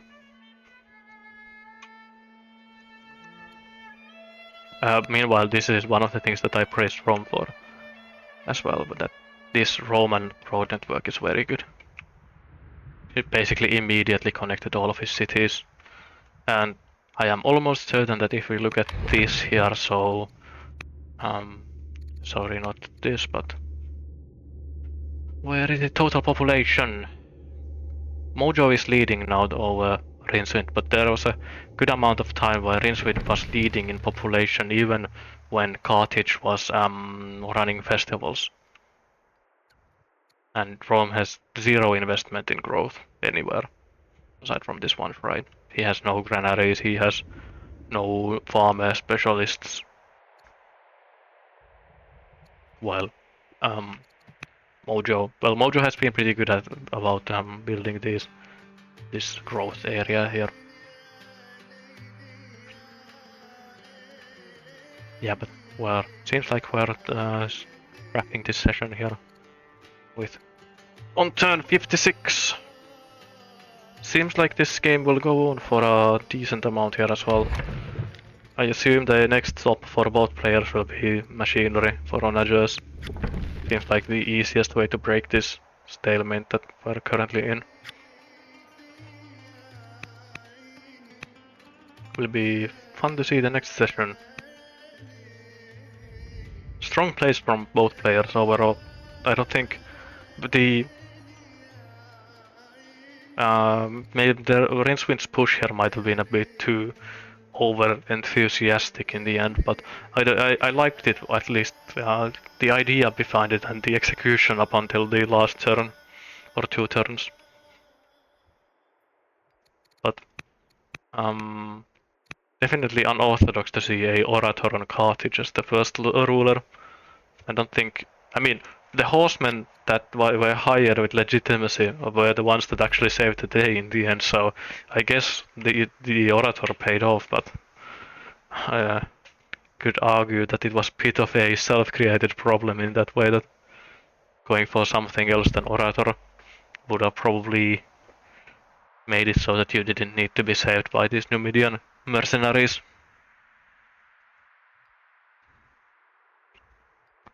But yes, seems like the players are already also done here, so I'll probably head off as well. Let's see when the player will continue this one. So, thank you all for watching and I'll see you next time.